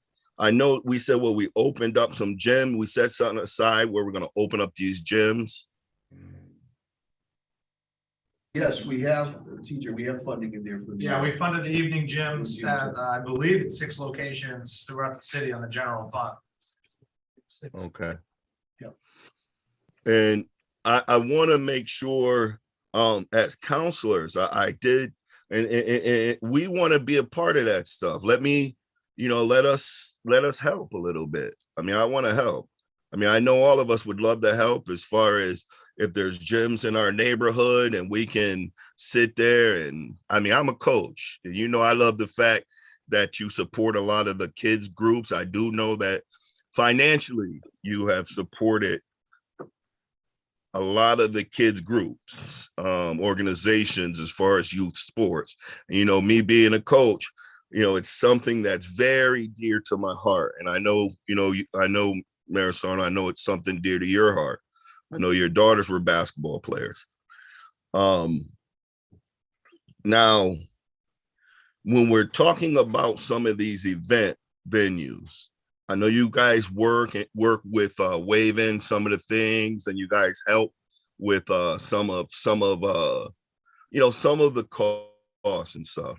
I know going on this summer and in the future, is there a way we can start maybe giving creating something or giving something when it comes to some of that stuff with the parks, like with the Caribbean Festival and things like that? You try to strike a balance, Council Brown, and there are services that have to be rendered and paid for. I think on some events, and I think councils can attest to it, where we have tried to help out to the best of our abilities. I know many times with Pat Sullivan. I know with Helen Paulson Harris also we try to help out, but you have to be able to strike a balance on the services and the workforce that is needed at that point in time on it. But we try to be fair on it, but there are costs that are incurred, and whether it's overtime costs, a lot of weekend things. So we try to case by case, but you have to have some type of standards so that when you put it across, so that's it's respected and people know the guidelines. The attorney Alicia Days, Director of Licensing, does a very, very good job. We have a thorough application, so we try to get things covered, but you have to set some type of guidelines, and sometimes that that'll come with a cost on it. And many events are able to handle that. Some, again, we try to look at it. If we can help out, we help out. Well, and the only reason why I say, sometimes my name drops specifically, it's not like on purpose. When I say the Caribbean, I went to their last one and they had traffic driving on the other side. I know they've complained. There's a social center that's over where I'm at. And I know you guys help them. I know you guys have done things. So I'm not saying that. I'm just saying this next parade, I would just at least have let us have the ability not to have the cars coming on the other side of the road. Let them be able to have like a full festival would be nice. And the last thing, you guys been doing a great thing with the ARPA. I mean, I can't complain. When you look at the numbers, you've been good with a lot of the organizations in Ward 4. I known you before I was a counselor. When I became a counselor, I told you, I'm always good with you. Just make sure you bring resources into my area. And I can't complain. One thing I do need, though, is a lot of these seniors, and I'm not over exaggerating. I need help with this one. 98% of all these seniors, I don't think one of them can fill out that ARPA application. And I'm not lying to you, okay? I mean, I want to do something maybe at the Ray Jordan Center. If we're getting ready to do some senior stuff, I can tell you, all my colleagues can tell you that ARPA one for the seniors, if we can do something like ASAP, like a rush job. And this is just my last one with that senior thing. No one knows how to fill it out. I know we did the Ray Jordan Center, and that was very well attended. We're trying to streamline that too. Shay Swan and others. I spent a lot of personal time working with seniors, but when we did the seminar at the Ray Jordan Senior Center, it was very, very well attended, and we were able to help people out. But we are trying to streamline that process. TJ will also tell you that there has to be a checks and balances for federal money, because they do audits. We don't want anybody to take any money back from anyone. And for the city, we've been very good at that. But we're going to continue to work on it. And Lindsay, you had mentioned too about with Melanie that we're again streamlining that, and we do, and we're staffing up, make sure that people can talk to somebody also too. And Director Chief Development Officer Tim Sheehan, also for the businesses, we set aside and funded technical assistance also for the small businesses too. But TJ, you want to elaborate on the senior specifically? So for the seniors and the household assistants, we've received the same number of calls or similar calls and I'm asking. So we're streamlining the application to make it easier, and also taking out a lot of the information that they may not have access to. The final rule came out, and it's a much easier process by the way we had it when we initially started with the interim rule. So stay tuned, and changes will be happening. And one thing as far as that, and I appreciate it. I know when it comes to even getting the seniors the information, and it's not just you guys. I mean, it's going to be everyone collectively having to do it. So I'm not saying it's something that's the brunt of the of you, Mayor Sarno. I know it's all of us. We have to make sure, even as counselors in the community, there are certain seniors, no matter how many seminars, no matter how many times we have these different events to aid the seniors, it still is not going to be enough. I promise you, because it's not lack of effort, because I do know you've come to my area plenty of time. Shay's come to my area plenty of time. You came to the neighborhood councils, so in my area, so I know that's not what it is.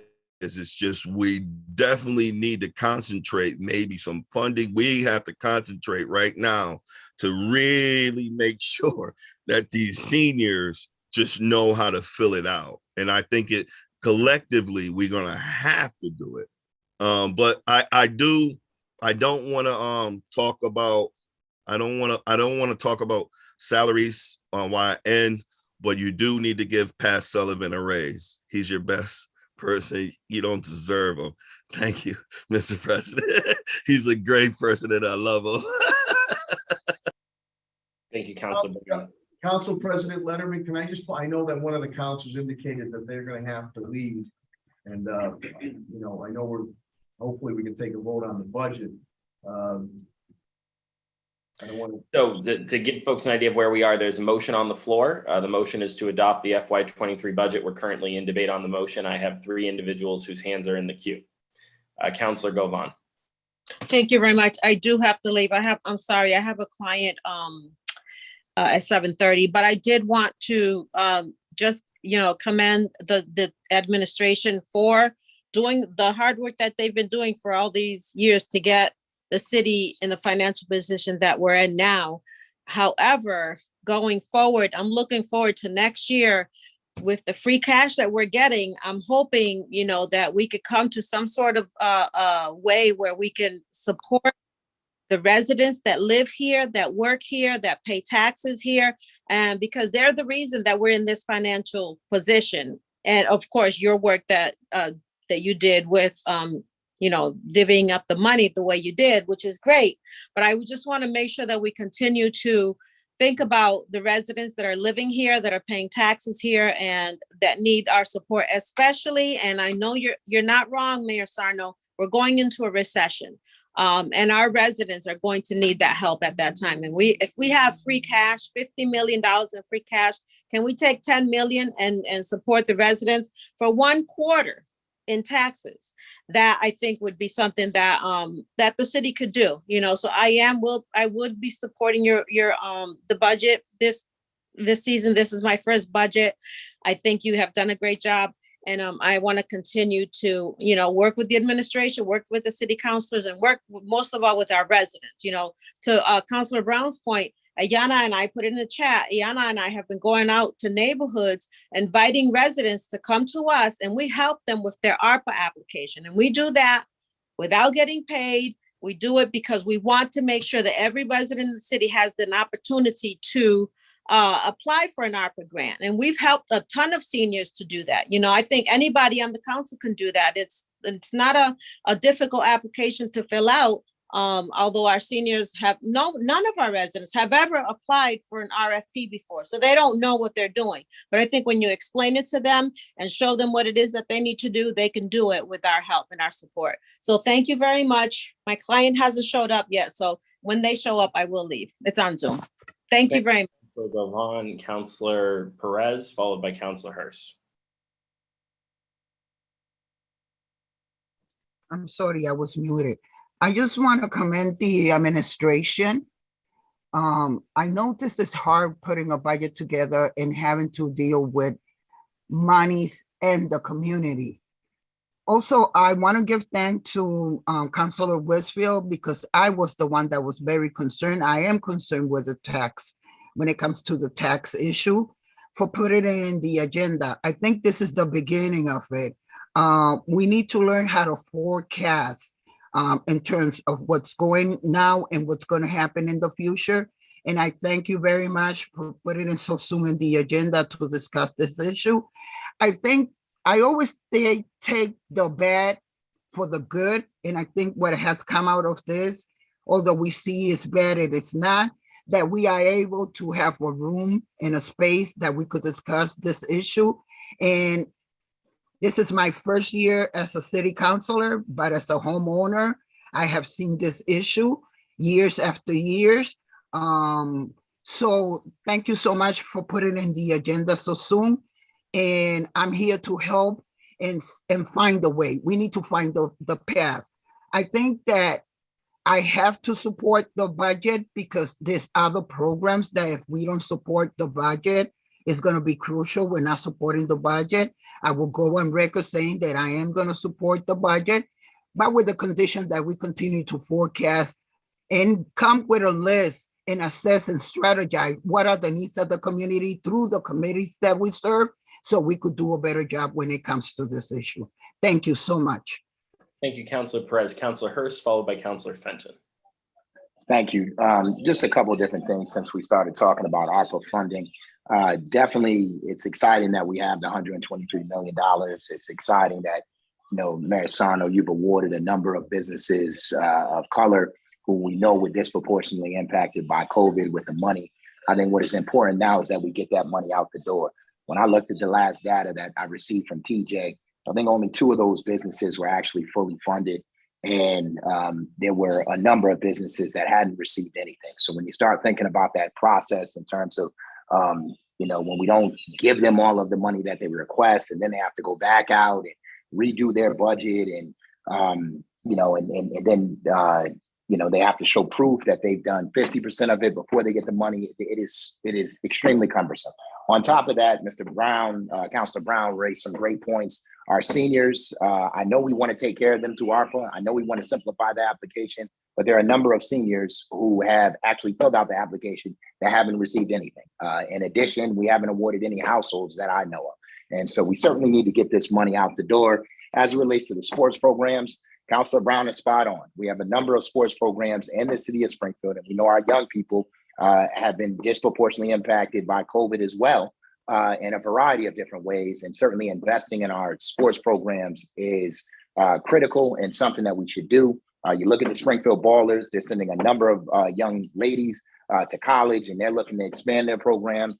And if you look at the program that's coming out of Central, they're just doing some great things in terms of getting folks to focus on sports as well as their education and really producing some Division I athletes. So we need to invest in them. And the last thing I'll leave you with is transportation. We submitted a proposal to you all. We'll certainly do a little bit more research and have some committee meetings, but there's no reason why we can't fund those 3 bus lines, especially with all of the influx of money, including ARPA funding. Not a lot of money, and will have a significant impact on those individuals who now can't afford to fill up their gas tank and have to rely on public transportation. Thank you, Mr. President, and I look forward to vote on this budget. Thank you, Councilor Hurst. Councilor Fenton is the final individual with their hand up. Motion to call the question. Councilor Fenton, you are the final individual with your hand up. So if we call the question, we'll be taking a vote on the question and then a vote on the motion. Do you still want to call the question? If there's nobody else that wants to talk, then I'm fine. But if somebody else raises their hand, then I make a motion to call the question. So at this time, Councilor Fenton, well, Councilor Brown's hand is up. So. Well, then my motion stands. Call the question. Councilor Fenton has made a motion to call the question. No, I didn't mean to do that. I'm sorry. There has been a motion to call the question. The motion to call the question requires a 2/3 majority vote. Madam Clerk, please call the roll on the motion to call the question. On the motion to call the question, This vote will end debate and move us to a vote on the motion. on the motion to call the question, Councilor Perez. Yes. Yes, Councilor Kern. Yes. Yes, Councilor Walsh, absent Councilor Brown. Yes. Yes, Councilor Davila.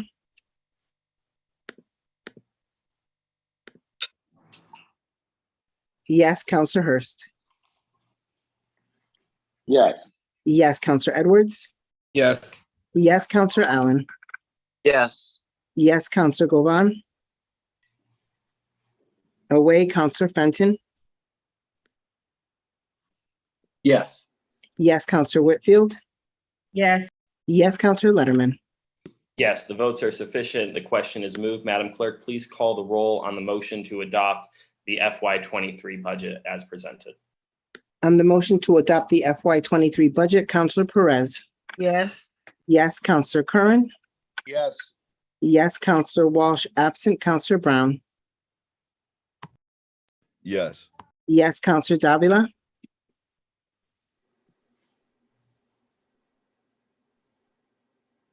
Councilor Davila. Yes, Councilor Hurst. No. No, Councilor Edwards.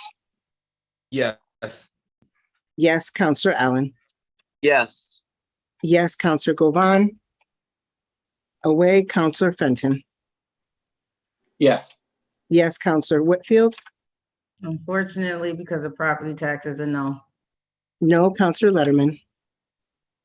Yes, the votes are sufficient and FY23 budget is approved. Madam Clerk, please call the next item.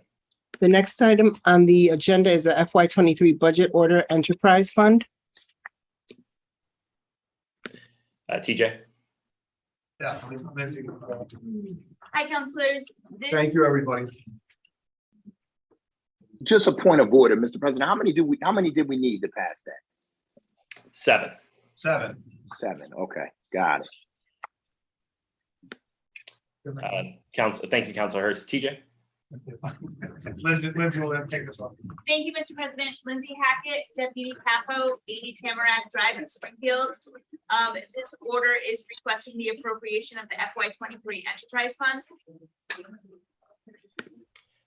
Are there any questions for Lindsay and TJ on item 2?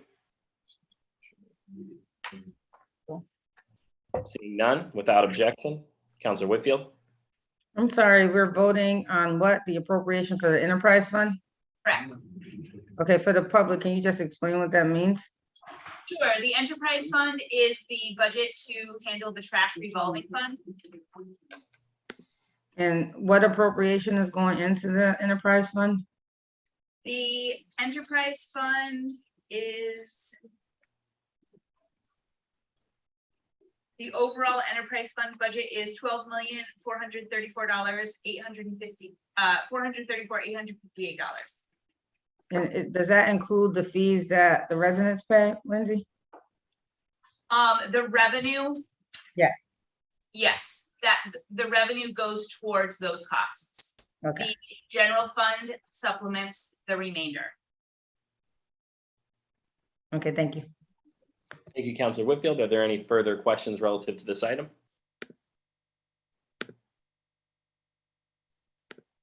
Councilor Brown? Yeah, can you clarify a little bit more as far as what you're actually asking for? Sure. The cost to run the city's trash program is $12.4 million. I'm asking for that budget to be appropriated. If you want to know the revenue sources, the enterprise trash fund revenue is $5.3 million. We are going to have another order using FY '21 retained earnings for $897,000. And then the general fund appropriation that supplements this budget is $6.2 million. Okay, so, and when you calculate some of this stuff, is there ever going to be a time where you think about, and I'm just asking, where you think about maybe $5-10 trash fee relief? Is that something that we're never going to kind of calculate in? We have, because it's something new. I know that it's something that's a necessity. I'm not, I'm a numbers guy. I understand that it was something that had to be created based on just the numbers, but I also know that at no point are we not trying to at least like $1, $2, $3. Is there a way where we can alleviate even a few dollars when it comes to like some of that trash fee stuff? So we have done that in the past, Counselor, and then we've had to bring it back up just to start paying for services when we were making budget decision or budget cuts. I believe we actually increased it back to 90 to fund, make sure we didn't close the library for 2. Well, So we reduced it by $15 over a number of years, and then when the budget times got tough, we raised it back to 90 to generate the revenue necessary to not close a couple of library branches. Well, we got free cash. No, now we do. We didn't have it then. So if we bring it down. I'm not. I know a lot of times when I asked last time, you guys say you don't use historical data. So I'm not talking about past stuff. I'm talking about when it comes to straight forecasting. You don't use historical data. That's what you said. So like right now, we do have money, right? Right. Like cash. Correct. What I'm saying is we've lowered it in the past and we have not had that conversation to lower it beyond when the council's raised it to us saying, "Are you consider lowering it?" And at this point, we weren't considering lowering it, but we're open to the conversation. Yeah, and that's all I want to make sure that I bring up. I don't know. I keep, one thing I do understand, I've ran a lot of big, I do understand certain things as far as running corporations and things. So like different positions that I've had in life, I understand who knows what. And sometimes when there's people who are smarter than you have them do certain things. Right now, it's a gap between the communication with the city council and the mayor's office. Wow. And just a little bit when it comes to the meeting is something that we can solve. We have to be flexible. Sometimes you got to be able to talk to like Councilor Letterman, Fenton, Councilor Whitfield. Councilor Whitfield, she does that stuff. So it's got to be a flexibility on both of our parts to be able to at least come to an agreement to say, hey, you know what? This is what we came up with. So I would just hope that we open up the lines of communication a little bit better when it comes to working with some of the committees. Because a lot of you guys, to me, you guys are awesome. But I think we got to work a little bit closer together when it comes to like the information and things like that. Thank you, Mr. President. Thank you, Councilor Brown. Are there any further questions on item 2? Seeing none, without objection, Madam Clerk, please call the roll on authorizing the order for item 2. On authorizing item 2, Counselor Perez. Yes. Yes, Counselor Curran. Yes. Yes, Counselor Walsh. Absent, Counselor Brown. Yes. Yes, Counselor Davila.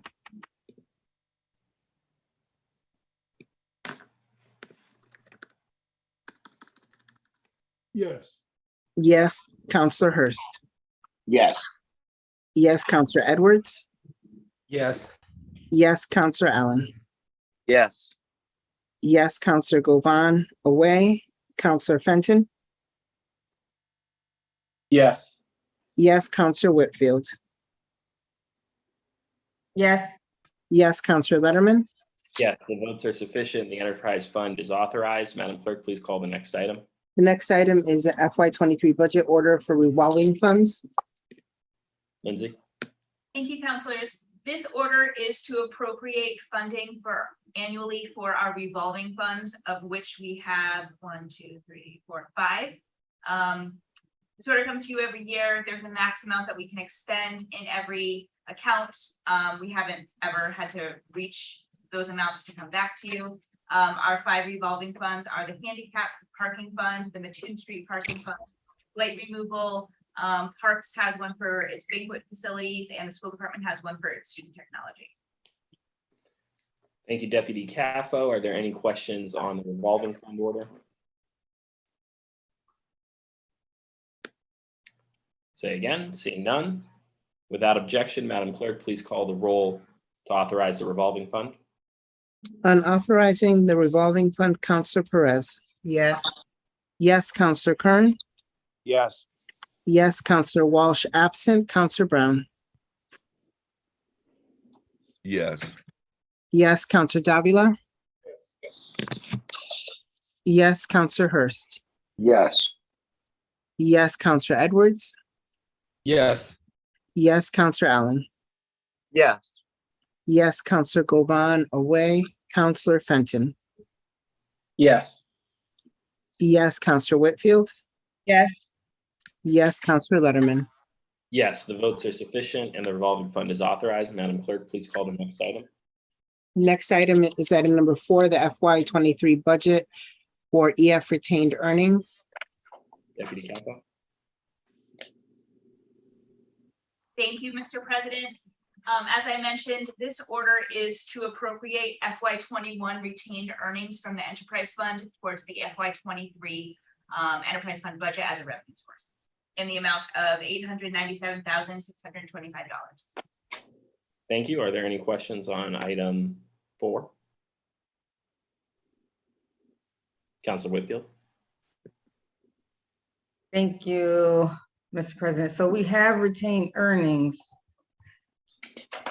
of 800,000. So but the tax bill stays the same. I mean, the trash bill stays the same because that's a surplus, right? Yes, that's the surplus for the enterprise fund for FY21.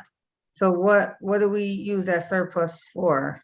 It's not going to reduce the bill, so we just keep rolling it over year? Yeah, so the enterprise fund budget is $12 million. The fees only bring in a little over 5 million. So the city is left to appropriate funding for that difference, which we generally supplement with the enterprise with the general fund. And this is an additional source of revenue that we can use to reduce the supplement from the general fund. Gotcha. Thank you. Thank you, Councilor Whitfield. Are there any further questions on the retained earnings order? Seeing none. Without objection, Madam Clerk, please call the roll on authorizing the retained earnings. On item number 4, Counselor Perez. Yes. Yes, Counselor Curran. Yes. Yes, Counselor Walsh, absent. Counselor Brown. Yes. Yes, Counselor Davila. Yes. Yes, Counselor Hurst. Yes. Yes, Counselor Edwards. Yes. Yes, Counselor Allen. Yes. Yes, Counselor Govan. Away, Counselor Fenton. Yes. Yes, Counselor Whitfield. Yes. Yes, Counselor Letterman. Yes, the votes are sufficient. Madam Clerk, please call the next and last item. Next item is a transfer of FY21 certified free cash to FY23 estimated revenues of $1 million. Finance team. Thank you, Mr. President. This is the order to apply the $1 million to free cash toward tax levy for FY23. Are there any questions on this order? What was it for FY23? Can you repeat that? Sure. This is the additional $1 million that we'll be using to offset the FY23 tax levy.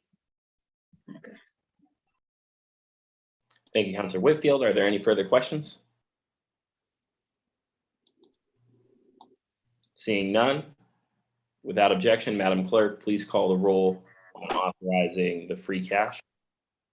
On authorizing the free cash, Counselor Perez. Yes. Yes, Counselor Curran. Yes. Yes, Counselor Walsh, absent. Counselor Brown. Yes. Yes, Counselor Davila. Yes, Counselor Hurst. Yes. Yes, Counselor Edwards. Yes. Yes, Counselor Allen. Yes. Yes, Counselor Govan. Away, Counselor Fenton. Yes. Yes, Counselor Whitfield. Yes. Yes, Counselor Letterman. Yes, the votes are sufficient. I just want to ensure on item 5, do we need to suspend Rule 19 on item 5? Perhaps one of the past presidents. I know this is one we all agree on, so I want to make sure we get this piece right. Good question. Can we do it just to be safe? Yeah, right. We may want Right. to. I'll entertain a motion. To I suspend. make a motion to suspend Rule 19. Second. Motion is made by Councilor Whitfield and seconded by Councilor Edwards. Madam Clerk, please call the roll on suspending Rule 19. On suspension of Rule 19, Counselor Perez. Yes. Yes, Counselor Curran. Yes. Yes, Counselor Walsh, absent. Counselor Brown. Yes. Yes, Counselor Davila. Yes, Counselor Hurst. Yeah. Yes. Yes, Counselor Edwards. Yes. Yes, Counselor Allen. Yes. Yes, Counselor Govan. Away, Counselor Fenton. Yes. Yes, Counselor Whitfield. Yes. Yes, Counselor Letterman. Yes, votes are sufficient. Rule 19 is suspended. Madam Clerk, is there any business further before the City Council? There is none. Thank Thanks, you, Madam everyone. Clerk. Thank Have a you. good night. We will stand adjourned. Thank you.